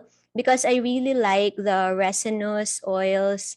The resin oils I really love. So even with my facial washes, I would use a lot of grounding resin oils. And also because of the high limonene, there is a possibility that the limonene would counteract the potential. They couldn't prove it yet, but the potential carcinogenic effect would be counteracted by the limonene. But as what you have seen, it's very, very far from 0.3 to 0.09. So there should be no concern when you will use Elemi for your skin. The ovatum, that is. The luzonicum, sorry. Next one is almaciga. Very, very nice oil. I think when I got this, I was so surprised how it was similar. Of course, our aromatic profile, a lot of people would feel it's very woody, like my hints of like varnish smell. But for me, it smelled a lot more like frankincense, more than Elemi is compared to frankincense.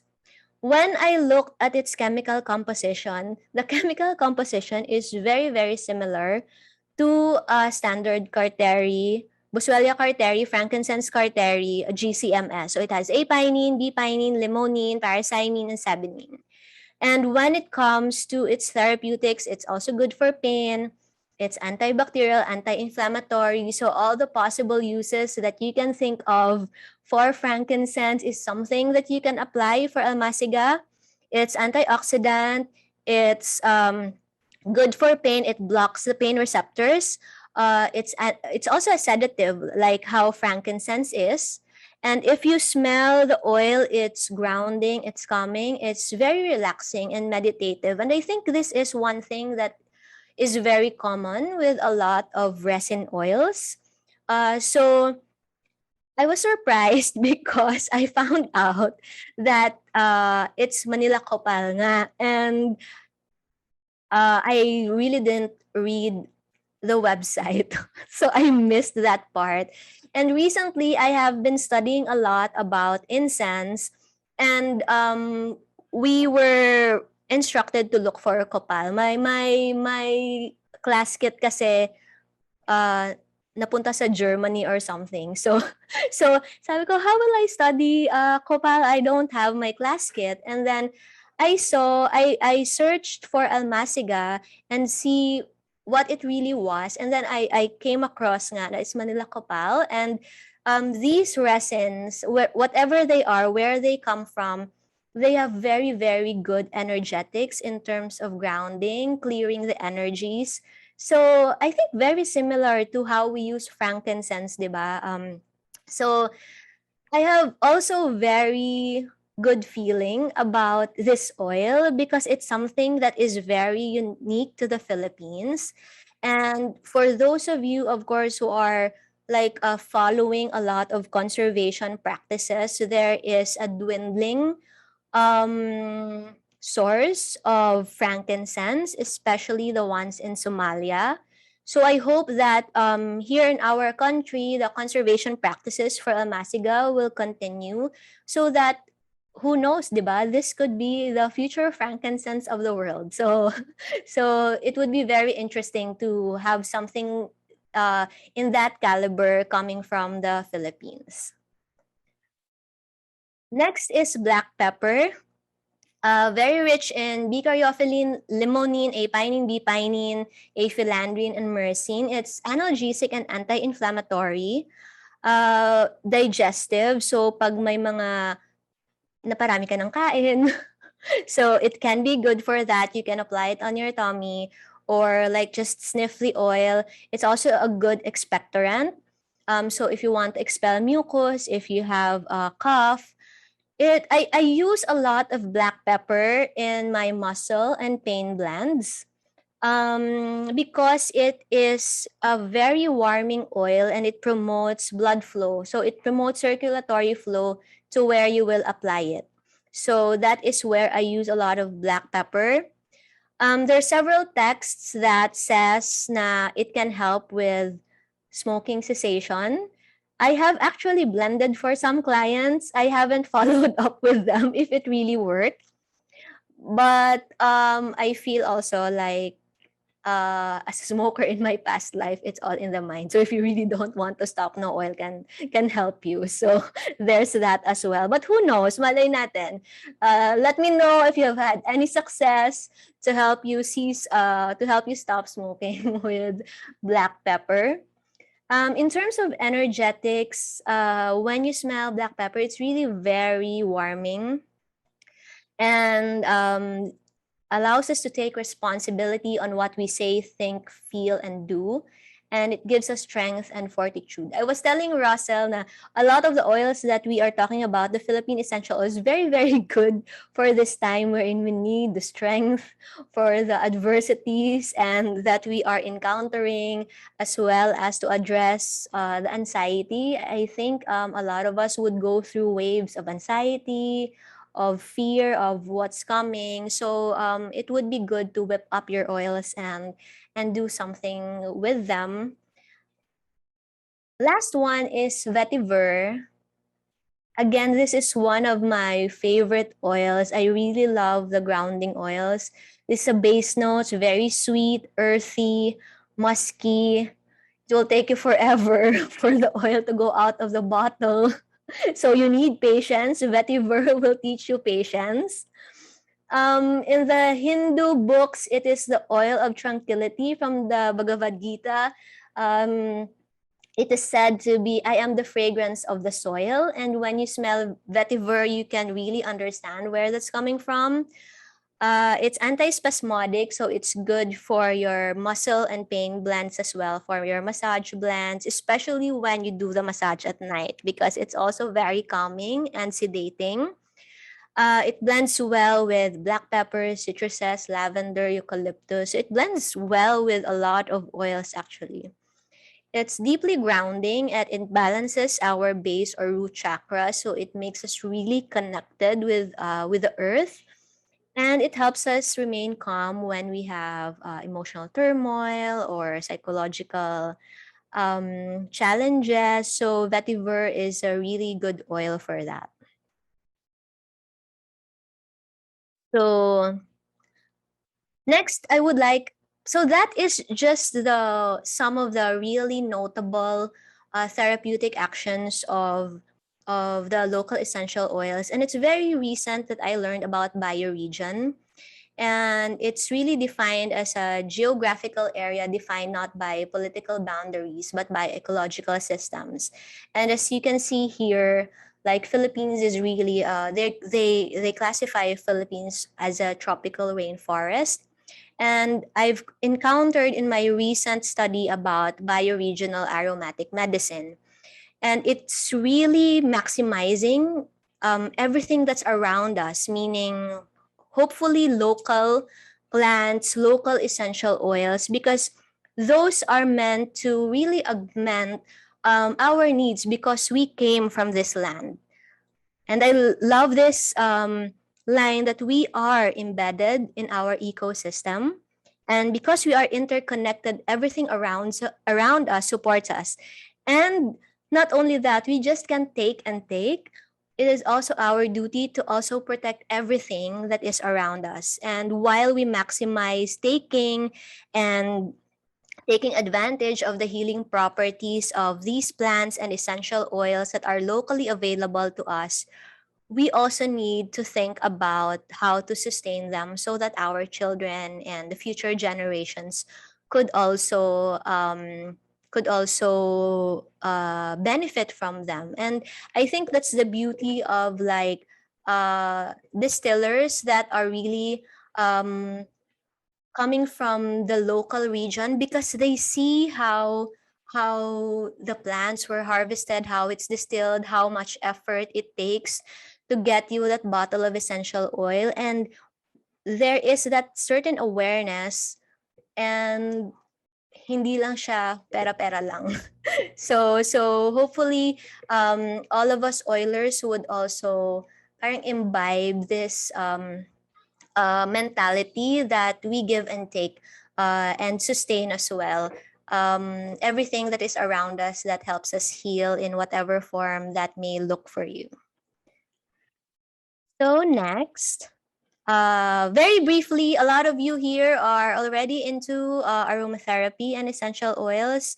But this would always come in my presentations just to remind everyone how to use their essential oil safely.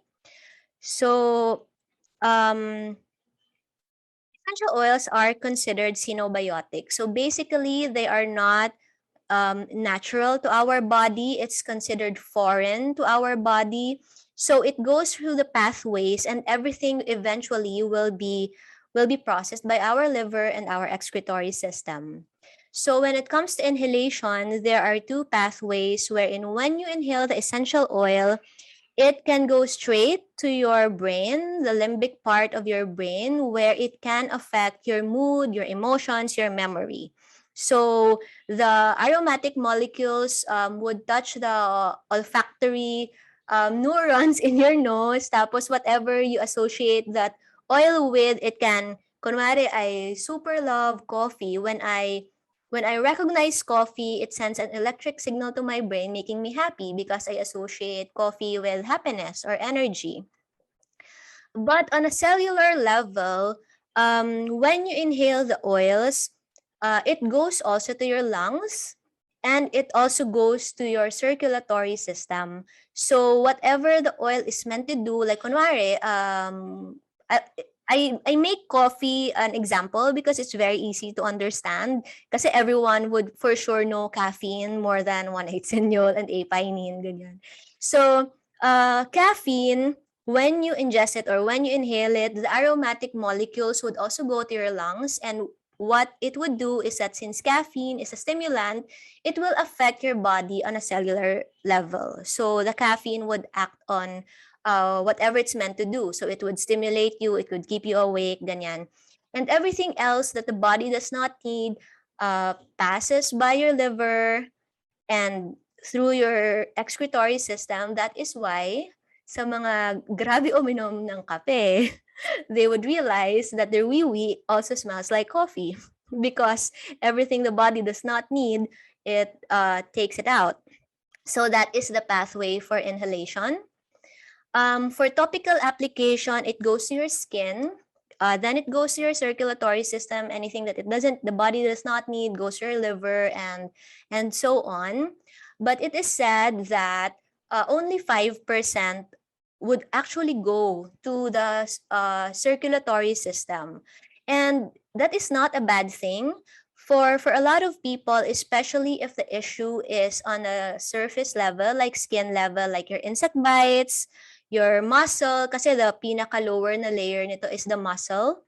So your muscle or any inflammation on the skin, the part of the skin. So that is where the essential oils work, and it really doesn't need to go to your circulatory system because it's addressing a local issue, meaning specific to where you apply the essential oil. And very controversial topic, ingestion. There is a place and time for ingestion. There are people who are trained in aromatic medicine, and it's really meant to be used for really acute conditions. And ang dami kasing nakakabit dito na you have to know the medicine na tinitake nila, you have to know their weight, you have to know a lot of their history because everything goes through the liver first, and there could be interactions that may happen there. So if you can see, with ingestion, the oils pass by the liver twice because the oil is a foreign object or a foreign substance. The liver needs to metabolize it to make it into something that the body can absorb. So when you ingest the oil, it turns it like kunwari, limonene is turned into pyrylyl alcohol or pyrylyl acid. And then before it goes to the circulatory system, tapos kung ano pa yung natira doon na hindi niya kailangan, it goes back again to the liver and going out in from your body. So that is why I feel like other people who ingest would not experience the adverse reaction immediately. But it really stresses the liver in a longer time. So how the effect of that long term we don't really know, especially if the oils are ingested frequently and in what dose we don't know. So for aromatic medicine where essential oils are ingested, there's very specific steps to it, and I'm not sure if anyone here would be qualified to do it. I studied a little bit of it. I honestly did it once and I got scared. So I'm never gonna do it again for now. So just to be very transparent about it. So where do you use which one? So we'll focus lang on inhalation and topical application.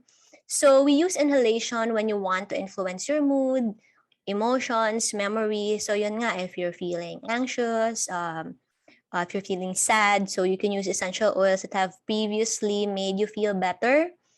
It's good for respiratory support, terrain support, meaning overall wellness, and also for brain support. Like rosemary has been studied to improve memory. So a lot of products are made using rosemary essential oil to increase memory or to improve memory. Sorry. For topical application, it's best for topical issues like issues of the skin, or muscle issues, cramps, aches, and pains. Or I use this for slower release of EO. Like if my kids would have respiratory distress, I would blend Elemi, and then I would apply it on their back and on their chest so that kahit tulog sila, there's still the release of EO. And even if it's just 5%, we know how potent essential oils can be, because hydrosols are 1% lang nga na essential oil, di ba? Component, but it's still very, very effective. So I feel like there's still credit to it, regardless if only 5% is absorbed by the skin. For inhalation, we have several methods that we use. So for steam inhalation, ito yung suob, where we put 1 drop of essential oil and on hot water, and then you cover your head, ganyan. So you inhale it 10 to 15 minutes. Be careful, especially if these are strong oils. Close your eyes because it can sting. Next is inhalers. I love inhalers. They're very, very convenient. So for kids, you can use 8 to 10 drops and then 10 to 15 drops for adults. And then for diffusion, intermittent diffusion, maximum of 1 hour is the recommended guideline. Especially if, like, kunwari, the room is closed and there's not much ventilation. So you might be inhaling a lot of essential oil molecules. But if it's ventilated and it's environmental diffusion na gusto mo lang umamoy but then air is freely circulating, I feel like this guideline is really more for achieving a therapeutic benefit. But if kunwari it's pang-amoy lang, and yun nga, the air is circulating freely, sometimes I go past 1 hour. And aroma accessories, you can drop in your aroma accessories like your beads, lava beads, and you just can inhale them. So it's passive diffusion. So you carry your oil wherever you go and then you smell them whenever you feel like you need a whiff of it. So for topical application, this is a very simple guideline. You can also check out my website at callmebalot.com. There's a dilution calculator there. But very easy to remember. Basta tandaan nyo lang, this is 5 ml. Pag 1%, 1 drop. Pag 2%, 2 drops. Pag 3%, 3 drops. Pag 5%, 5 drops. So that is the guideline, so that it's very, very easy to remember. So this is regardless if you are using a single oil or a blend. So kunwari you blend Elemi and black pepper and vetiver for a muscle pain, and it's 5%. Hindi 5 drops of each. So it's 5 drops of your total blend. So you blend them first and then use 5 drops of that blend in your muscle and pain blend.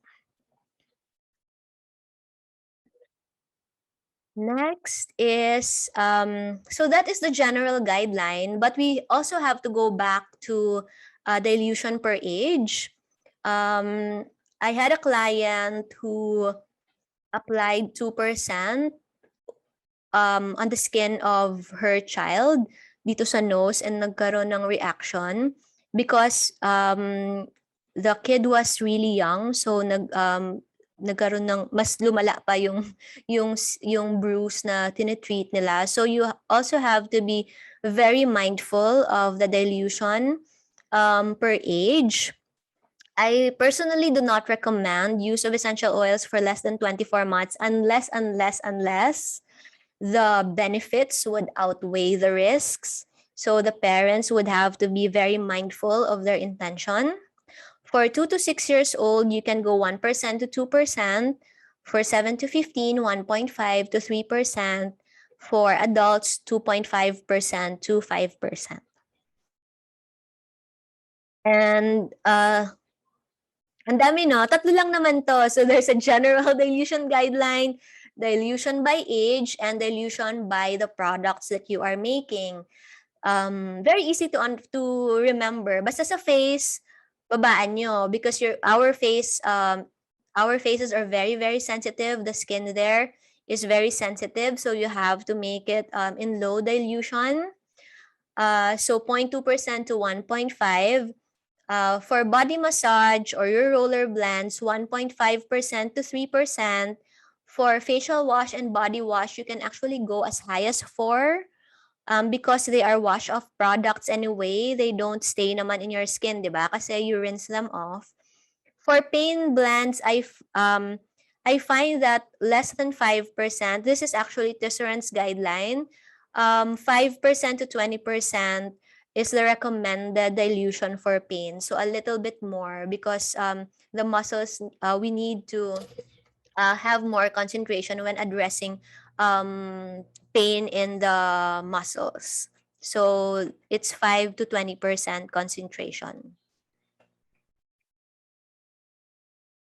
So as what Robert Tisserand always would say in our classes, guidelines for essential oils do not actually restrict how you use the product, but it alerts you of the possible risk, and it's really up to you. We're not stopping you. Like a lot of you here are aromatherapists as well, and no aromatherapist would really stop you. These are recommendations, and it's up to you if you follow them. But the most important thing about knowing about these guidelines is that alam mo na, if you go beyond the usual recommended dilution, there are already risks involved. And if you're willing to really step out of that range, I feel like for adults, we have more, margin when it comes to higher dilution because our body can probably take it. But I see a lot of adverse reactions on people with sensitivities. So meron ng mga previous experience na may skin asthma, ganyan, or allergies, and most especially, of course, for children. So that is where a lot of reactions really happen because their skin is not mature yet, their organs are not yet mature. So that is really where a lot of adverse reactions would happen. So what are those adverse reactions? It could vary from irritation, delayed hypersensitivity, or immediate hypersensitivity. This is me on the left side. This happened to me, I think 2 years after I was already using essential oil. So it means that it wouldn't happen on the first time that you'll use it. During this time, I think I was blending day in, day out. So, tapos hindi ventilated yung area where I work. And isang ano lang, I touch my lip with a lavender essential oil. Tapos nagkaroon ako ng hives. So maybe ang dami-dami ng constituents kasi na nasa katawan ko because I was working with essential oils and the room was not ventilated during that time. So I had hives and I took antihistamine and it went away. And yeah, so also be very mindful of phototoxic essential oils. It's a good thing that the local essential oils have not shown any traces of phototoxic components. So you can use them on your skin. And yeah, so several others na reactions. You can go to tesserandinstitute.org/safety if you want to really learn more about them, because a lot of people don't believe that you can get a reaction, but it happens. It doesn't happen to a lot of people, but it happens. So it usually goes wrong when we use really strong oils, when we use the wrong oils, like oils that are super strong and we use it on children. So those are not the right oils for them. If we use oils too early, especially for kids, because as I said, their skin and their organs are not yet fully developed. If we use oils too much and if we use oils too often. So last stretch, handling your essential oils. Always keep your essential oils in a cool, dark place. Up to use amber green or blue bottle. So you notice the legit essential oils would use amber green or blue bottles to keep the UV light out. If you have a space in your refrigerator, keep them there. Put them in ano muna ha, like yung sealed, like microwavable, kasi the essential oils can go out of the bottle and baka maglasang lavender or maglasang black pepper lahat ng ulam niya. Which is not too bad if black pepper. It happened to me eh. Naglasang lavender, galit na galit yung asawa ko. If possible, use plastic gloves when blending so as to minimize the risk of accidental neat application of essential oils. And this is what happens to a lot of people who blend. We blend, oh, ito, blend, blend, blend. They don't know what they blended. They don't know the dilution or kung kanino nila ginawa iyon, if it's for kids or for themselves. So super sayang. I have lots of them and I couldn't figure out what I made them for. So always label your blends. And to help slow down oxidation, transfer your essential oils into smaller containers. So like kunwari, if you have like mga 30 mils na ganito, pag nasa kalahati na, you can transfer them in smaller bottles just to help prevent a little bit of oxygen going into the bottle. And if an essential oil begins to appear cloudy, thicker, or it smells, malalaman nyo naman sa amoy usually because it smells very different. It has likely begun to oxidize. And when you experience adverse reactions to essential oils, please do not apply more essential oils. Kasi there are some, and this is a personal experience that was brought to me by a friend. Sinabihan pa siya na parang irritate ng cinnamon bark, ganyan. So, very, very irritating oil. Kasi sinabihan pa, nalagyan mo pa ng lavender kasi lavender daw is skin healing. But the skin kasi is already irritated. So it's best to just remove any remnants of essential oils there first. So remove any contaminated clothing, wash the area gently with mild soap and water for 5 to 10 minutes. And just, it's a mechanical removal kasi of the essential oils.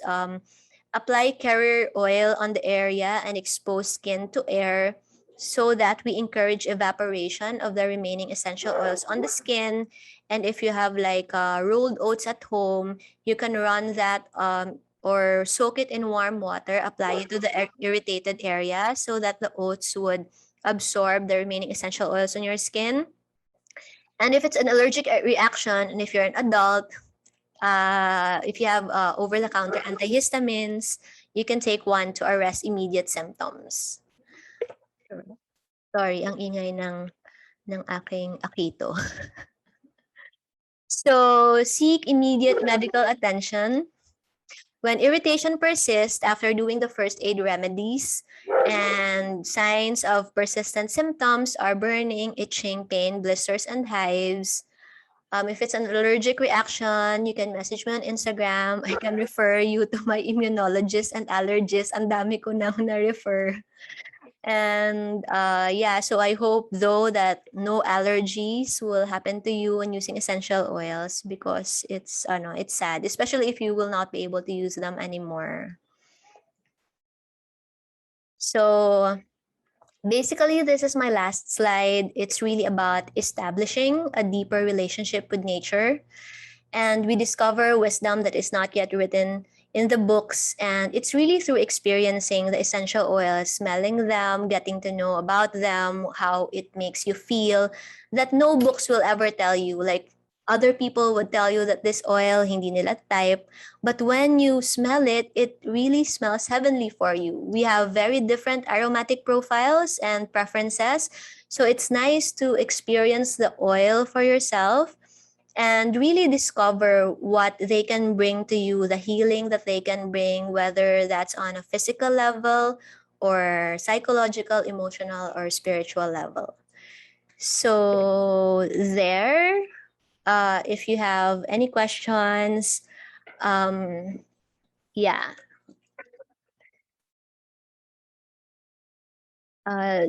This is where you can find several resources about essential oils, my website, and my Facebook group, Aromatherapy PH. So, or you can just Viber or WhatsApp me if you have any question. I'm almost always active on Instagram more than in any other platform. So yeah, so there. If you have any questions, I stop think I sharing. saw a question here. Sige, wait. I see a question here, Balot.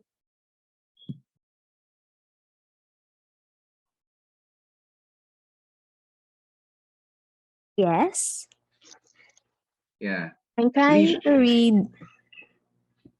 from April, Alcantara April, Hmm. please share with us your skincare regimen. Skincare regimen. Wow, skincare regimen. I'm super tamad. I rotate. I have the no, it's not patronizing. And okay, so this is real. I just use Castle soap from Casa de Lorenzo. I would alternate. I have several facial wash. Some are just Elemi lang. Others there. I use other oils. Turmeric, palmarosa. So those are the things I rotate. In a liquid castle soap base from Casa. I don't add water actually. Sabi ni Russell dagdagan ko daw ng water, but I like it really foamy. So I use that. I use the what did I get? I use the cleansing, no, kasi I like it because it's I like the very clean feel kasi more than the other one. But my kids would use the olive kasi it's gentler on their skin. So I use that. And wala na. And well, serum, I just use rosehip or avocado, whatever. Actually, lahat kasi ng carrier oils, they have very, very good nutrients to the skin. So I use them and that's it. I don't use lotion anymore. I just use whatever carrier oils I can grab hold of. So whether that's coconut oil, kung anong trip ko, I have all the carrier oils here. And I don't usually use essential oils specific for skin something. Pampaamoy lang siguro, but the carrier oils more than the essential oils. Monette said, what is the dilution for hand sanitizer? Monette, are you talking about diluting essential oils in CDL sanitizer? The thing kasi with sanitizers is that they are the essential oils are not proven to be broad spectrum antibacterial, antiviral, and anti-germs. So it's really the base alcohol which works as killing all those germs, bacteria, and viruses. So what I use for my hand sanitizer, I use Casa de Lorenzo hand sanitizers and then 1%. But the 1% essential oil in that is more supportive, more than the core antiviral, antibacterial function. So just enhancing the sanitizing effect, but based on its concentration and dahil walang study na they could kill all bacteria and viruses in the world, like kasi the studies kasi with essential oil specific to their bacterial action, sometimes it's on a very specific strain, so it's hard to generalize na they can kill all bacteria and viruses. So it would still be safer for you to just use alcohol and then add the essential oils. I'm sick and tired of the scent of alcohol. Yeah. Well, let me add something to that, Balot. May I? Yes, of course. Yeah. So if ever na no, if ever like Permanent is saying no, she wants to add essential oils on a readily formulated alcohol, like for example name an alcohol, ano ba? Green Cross alcohol kunyari, or maybe what else is casino kunyari, the casino alcohol, yung mga ganon. These are 70% solutions of alcohol. There is a possibility that it has been formulated in a way that it might not take in the essential oil very well. So when you drop your essential oil fragrances there, it might turn cloudy. Okay? But that's not gonna be a problem because so as long as it's still very much diluted, kahit na mag-cloudy siya, it's still usable. So kasi when you lower the alcohol and then you increase the concentration of essential oils and you increase as well the water, most of the time hindi siya magiging clear. It's not gonna be clear. So you can try adding a few drops until you're happy with the smell. Like for Green Cross alcohol, I forgot the smell of the Green Cross alcohol. Pero if you don't want that smell, you want it smelling like essential oil, put a few drops and then see if it will clarify. And if you're not happy with the smell, keep adding more. Basta put a limit lang. I guess, Balal, what's your recommended limit for sanitizers? Essential oils. Yeah, I believe it's dependent naman sa di ba? It's dependent naman on the type of oil or what concentration. I would usually use 1 to 3%. Yeah, 1 to 3%. But if it's like hand sanitizer, well, our hands kasi are the thickest, so we can probably use more if you're using it for your hands. But if you're using it on other parts of your body, wala naman siguro nagsasanitize ng alcohol sa face, no? So yeah, maybe 1 to 5% if sa hands lang. So sanitize na, takot na sa Delta. Let's find other questions.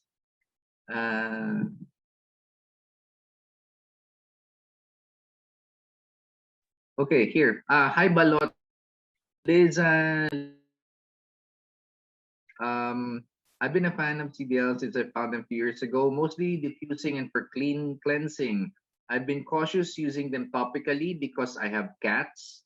Do you know of restrictions for locally produced essential oils around pets? Oh, ikaw sumagot. Okay.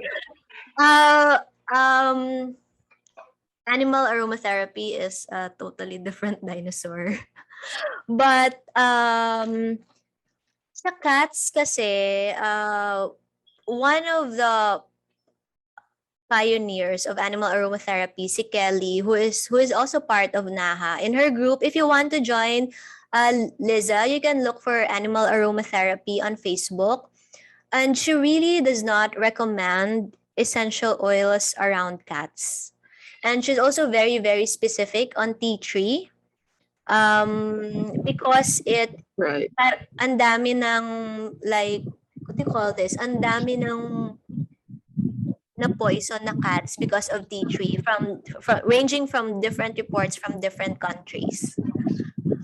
Um, I couldn't comment much on this because I haven't studied a lot of animal aromatherapy. I studied based on my fur babies and they're giant.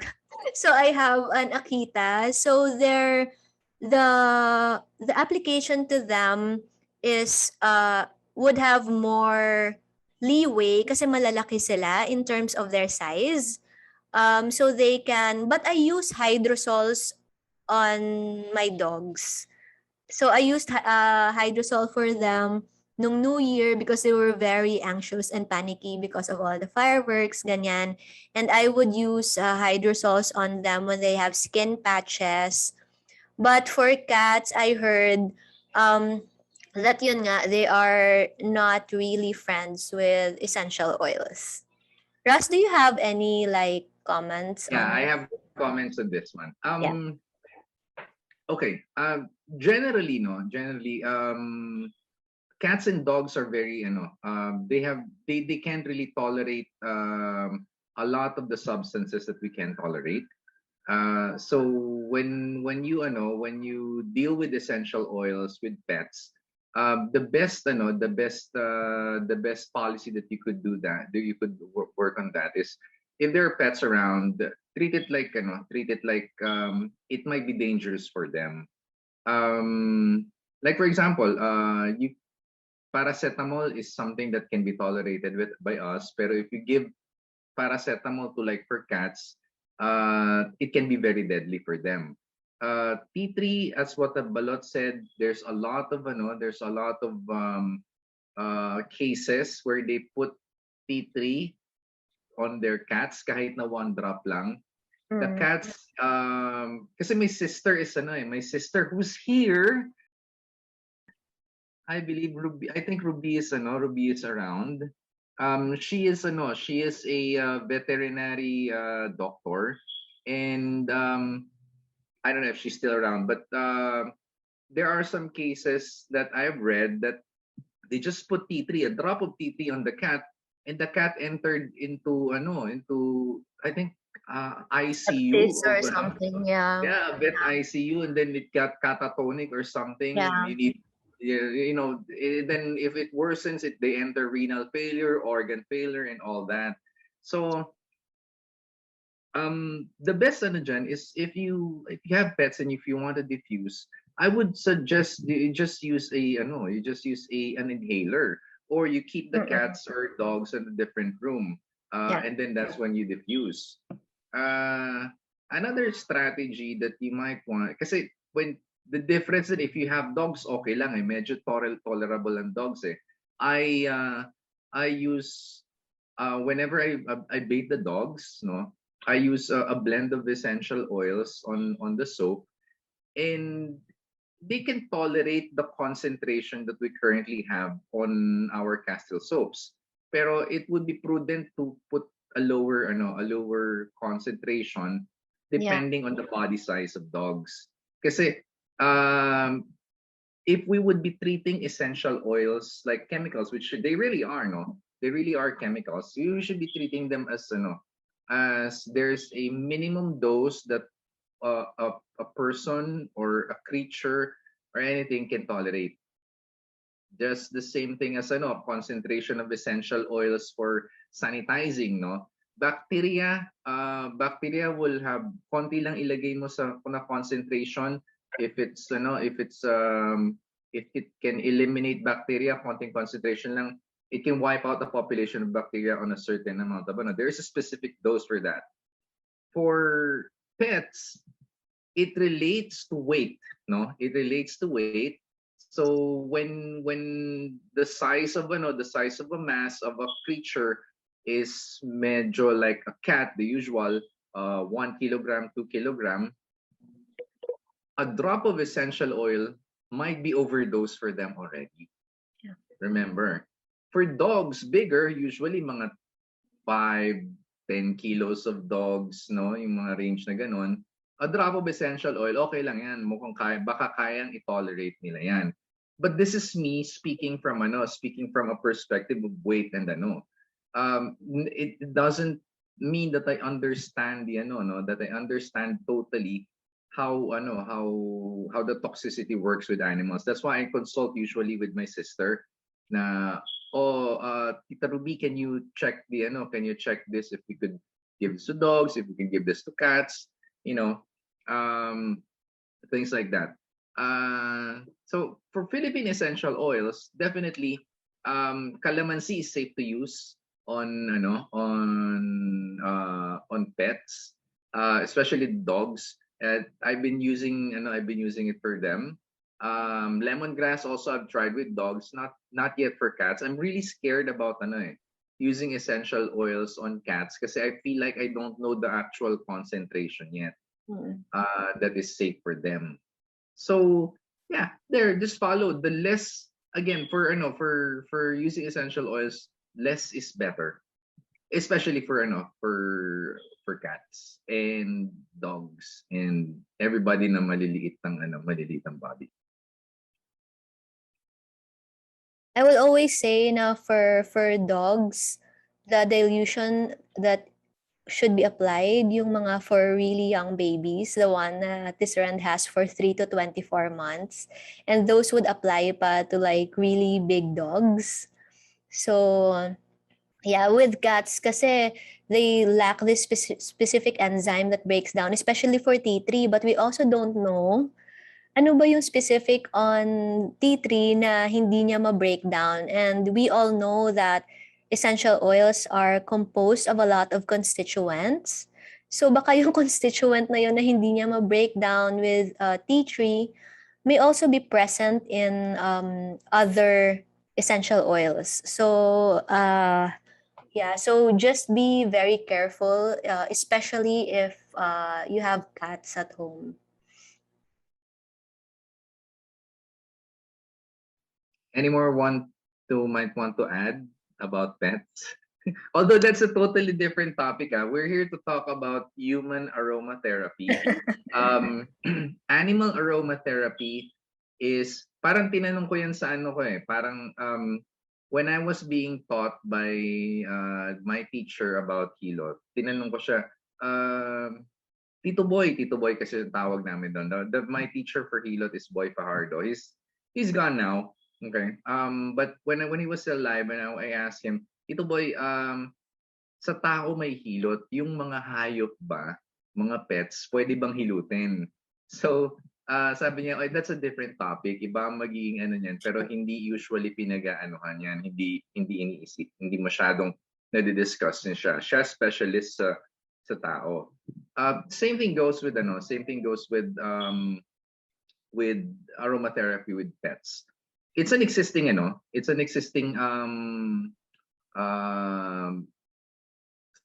of thought, or sorry, not train of thought, but it's existing something that the school, Yeah, people field of are, study.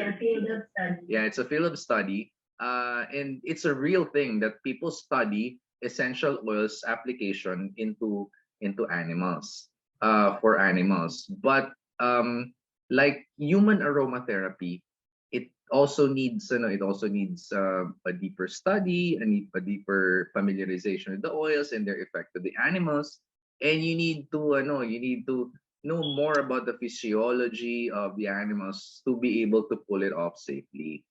So as long as we have those things in question, the physiology hindi natin masyadong alam, I suggest caution.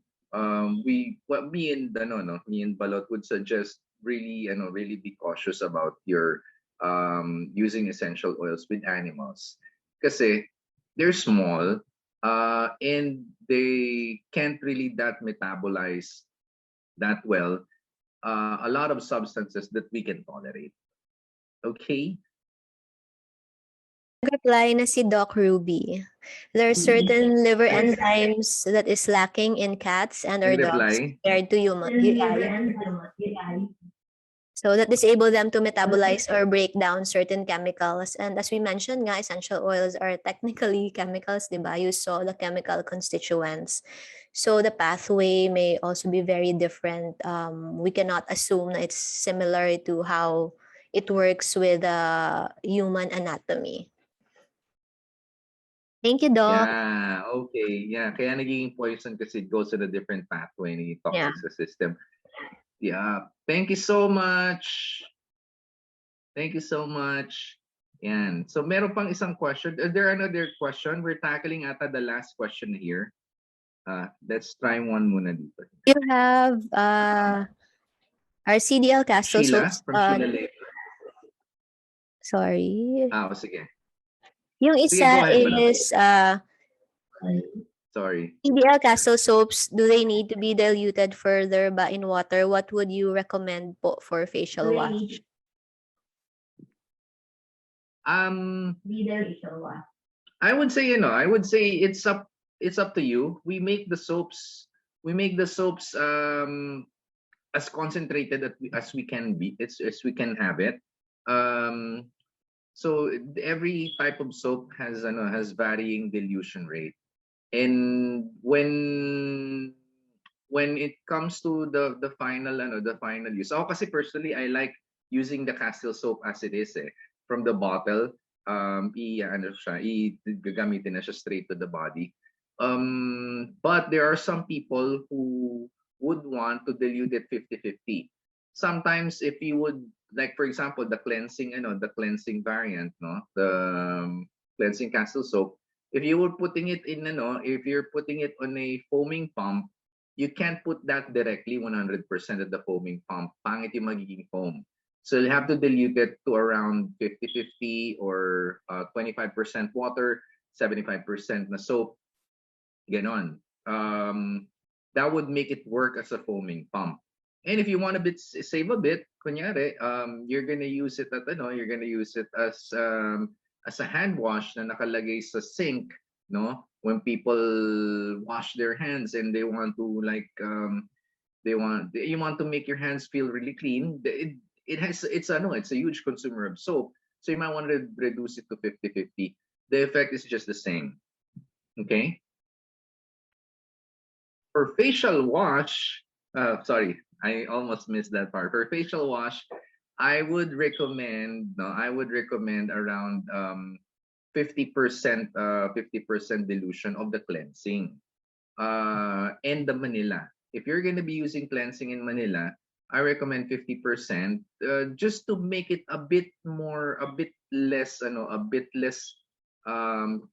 cleansing or stripping off of the oils from the face. Or instead, a milder one is the olive or the pili. Either of those you can use full concentration for the skin, for the face. Pero even if you use the cleansing Castile soap or the Manila Castile soap at full concentration for the face, that's not going to be a problem then, because it still leaves a layer of glycerin after you wash it off. Still leaves a layer of glycerin, and it still leaves a layer of unsaponified oils. So it doesn't matter actually. Pero if you want to play on the safe side, 50% dilution.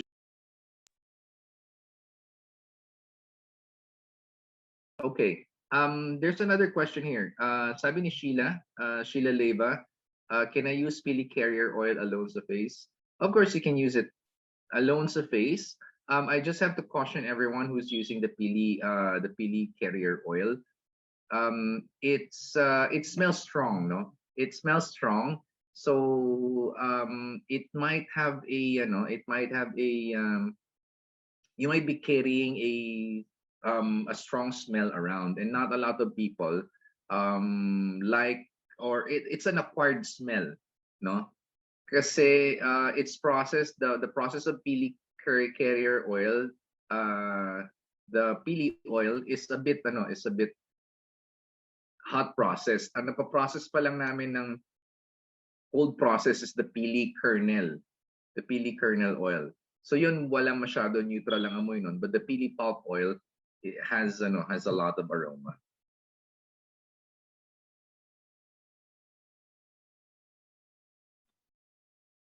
Daphne said, is there an essential oil in the Philippines that can substitute sage or can be used for space clearing? I think a lot of the resins are very good for space clearing.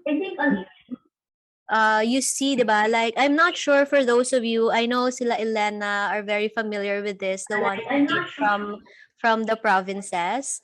Now our lolas would use kamangyan and other resins to clear the energy of the space once in a while. So I feel like almaciga or your Elemi would be very useful for that.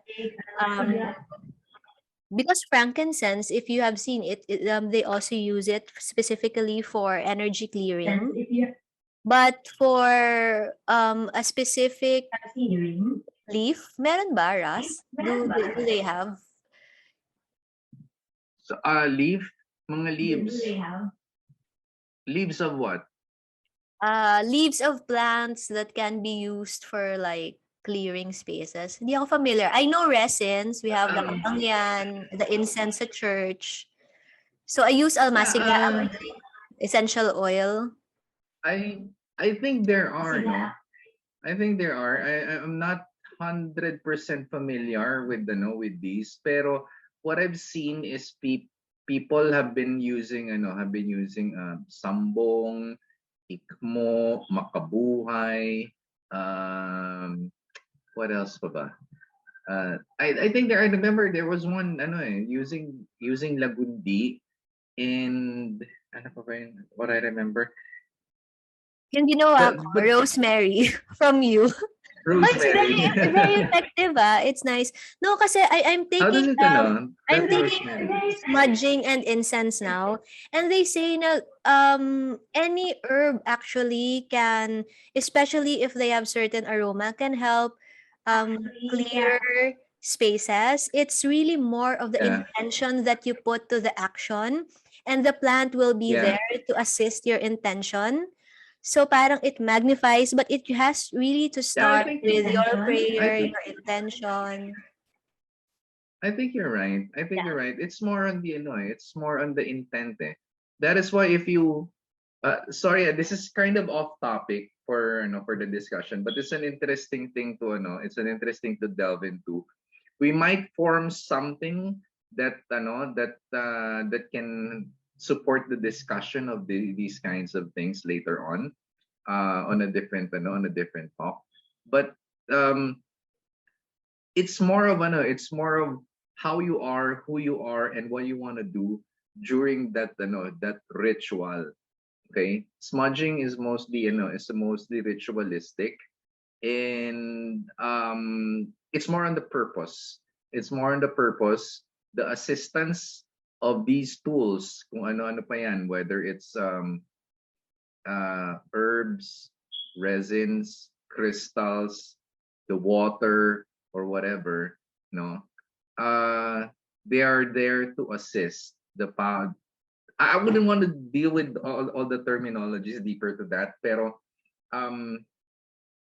the human spirit, the humanity is a bit stronger, no? It's a bit stronger, but it can use all the help it can get from all of these plants. It can help us align to a certain alignment that we need to be able to achieve our goals.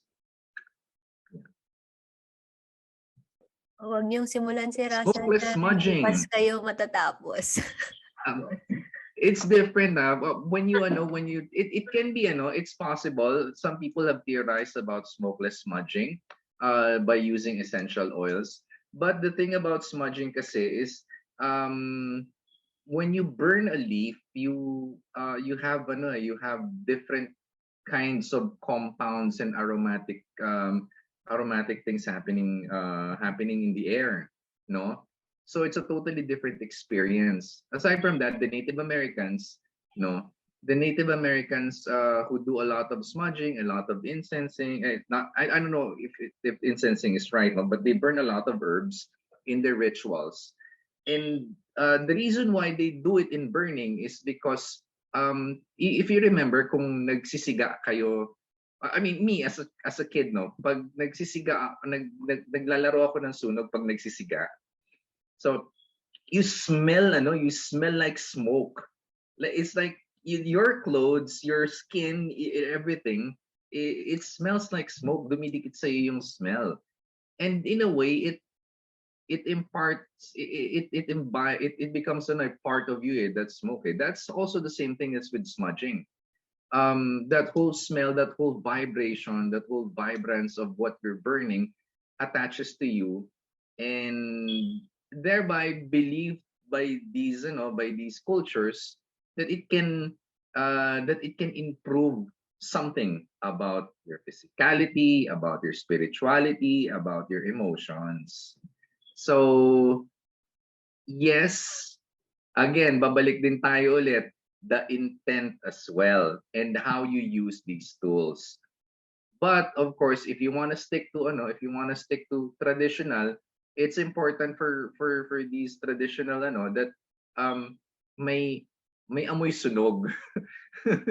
Kailangan may amoy Ang sunog. sunog ng mga Diba? ng bad vibes. Yeah. Pero yeah, it's a very good idea. It's a very good idea. Smokeless incensing, because not everybody can needs to be exposed to smoke, because ang daming sa smoke eh. Ang daming sa smoke drawbacks. There's a lot of products now coming out like aura spray, yung mga ganyan. I also make them for some of my clients, and I usually use a lot of resin oils. So because they're very, very grounding, and I try to look back at the history of the specific oil, like frankincense, the incense, we use them sa church. So I blend with those specific oils. When I found out that almaciga is actually Manila copal. Copal is very good for cleansing and purifying, so you might want to try it out. So yeah, but I think it all really boils down to like the intention, the prayer that you put into all these things. Kasi like even with the crystals and stuff like that, you have to program them with your intention. So it all goes to another set naman field of study, which talks about subtle healing, subtle aromatherapy. So it's another big thing, exciting thing to also venture on.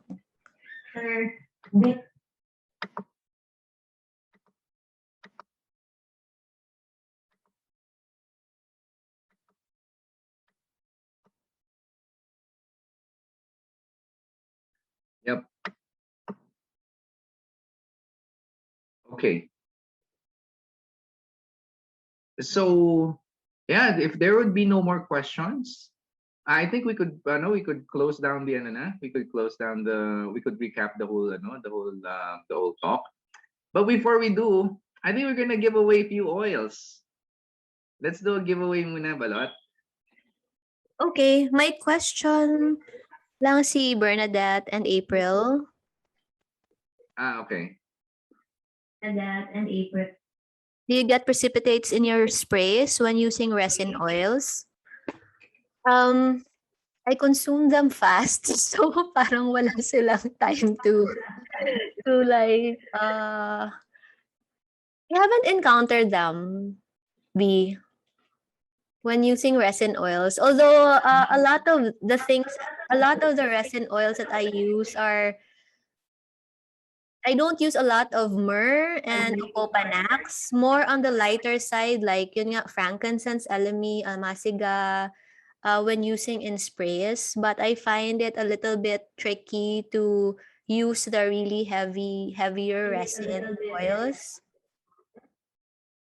So I'm not sure if anyone has an experience on that. April, I heard from one aromatherapist that putting 1 drop of EO under your tongue and pressing it down is more topical than oral because it is most absorbed by the bloodstream. Yes. It's absorbed by the bloodstream. It's called sublingual application, but I don't know. They use this a lot in Ayurveda, oil pulling, but it's coconut oil, so the vegetable oils are gentle. I'm a little bit parang it's scary to put neat essential oil under your tongue. Kasi like, di ba, our mucosa would be very, I don't know, sensitive with the tongue area. Nakakatakot. I haven't tried, so I really couldn't say. Meron ba sa inyo na has tried sublingual, like applying oil on below your tongue? I feel like it will be absorbed faster with inhalation kasi the aromatic molecules go through your lungs and directly to your bloodstream. So, kasi this one, it touches pa rin kasi the skin or the linings of your mouth. So, I'm not very comfortable with it though. Nakakatakot. I tried it. How was it, Eliza?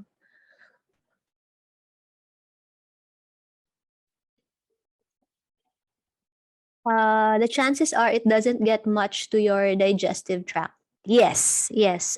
So it's to the bloodstream, but I think the risk is irritating that specific area of your mouth where the essential oil will get in contact with the lining of your mouth. So parang you weigh na lang din, no? The risk versus the benefits. Yes, it can go straight to your bloodstream, but inhalation can totally address that. So why should we go that route when there is a certain risk involved compared to inhalation? So it depends. It really depends on the person if they're willing to like experiment and step in that range. So yeah.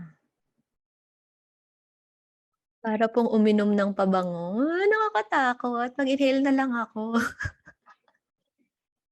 Thank you, April. Yes. Thank you for everyone. No, on behalf of Casa de Lorenzo, we'd like to thank you for spending time with us, knowing more about the essential oils, knowing knowing more about them more intimately, and knowing about them how to use them on aromatherapy.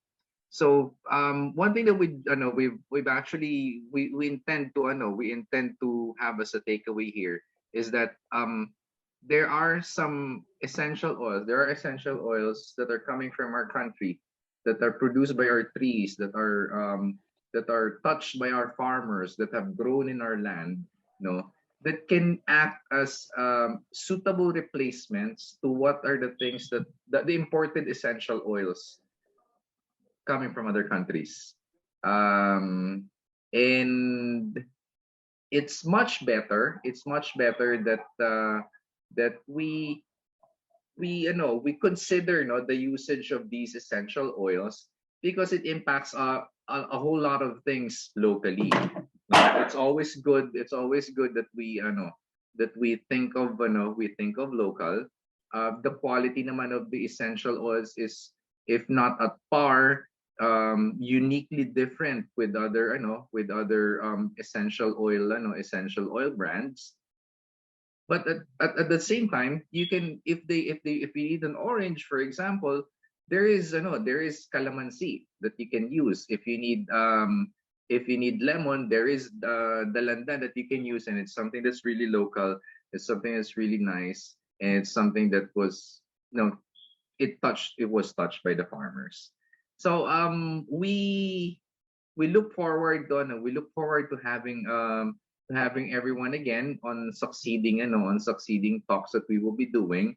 Hopefully we would be able to do some workshops as well. But we'll see what comes out of this very first web talk that Balot and I have started. maybe eventually we could invite other people to help us in the discussion, make it more informational, no, for using essential oils or anything in general, so other things in general about making use of and learning about essential oils. Balot, you have other things to say? No more na. Thank you. Thank you, everyone. Thank you so much. All right. Well, thank you very much. Have a good afternoon, everyone, and stay safe. Stay safe. Wash your hands, sanitize, all that. Okay. Bye bye. Diffuse when you're anxious or sad. You need to. Yeah. Bye, everyone. Thank you very much. Bye.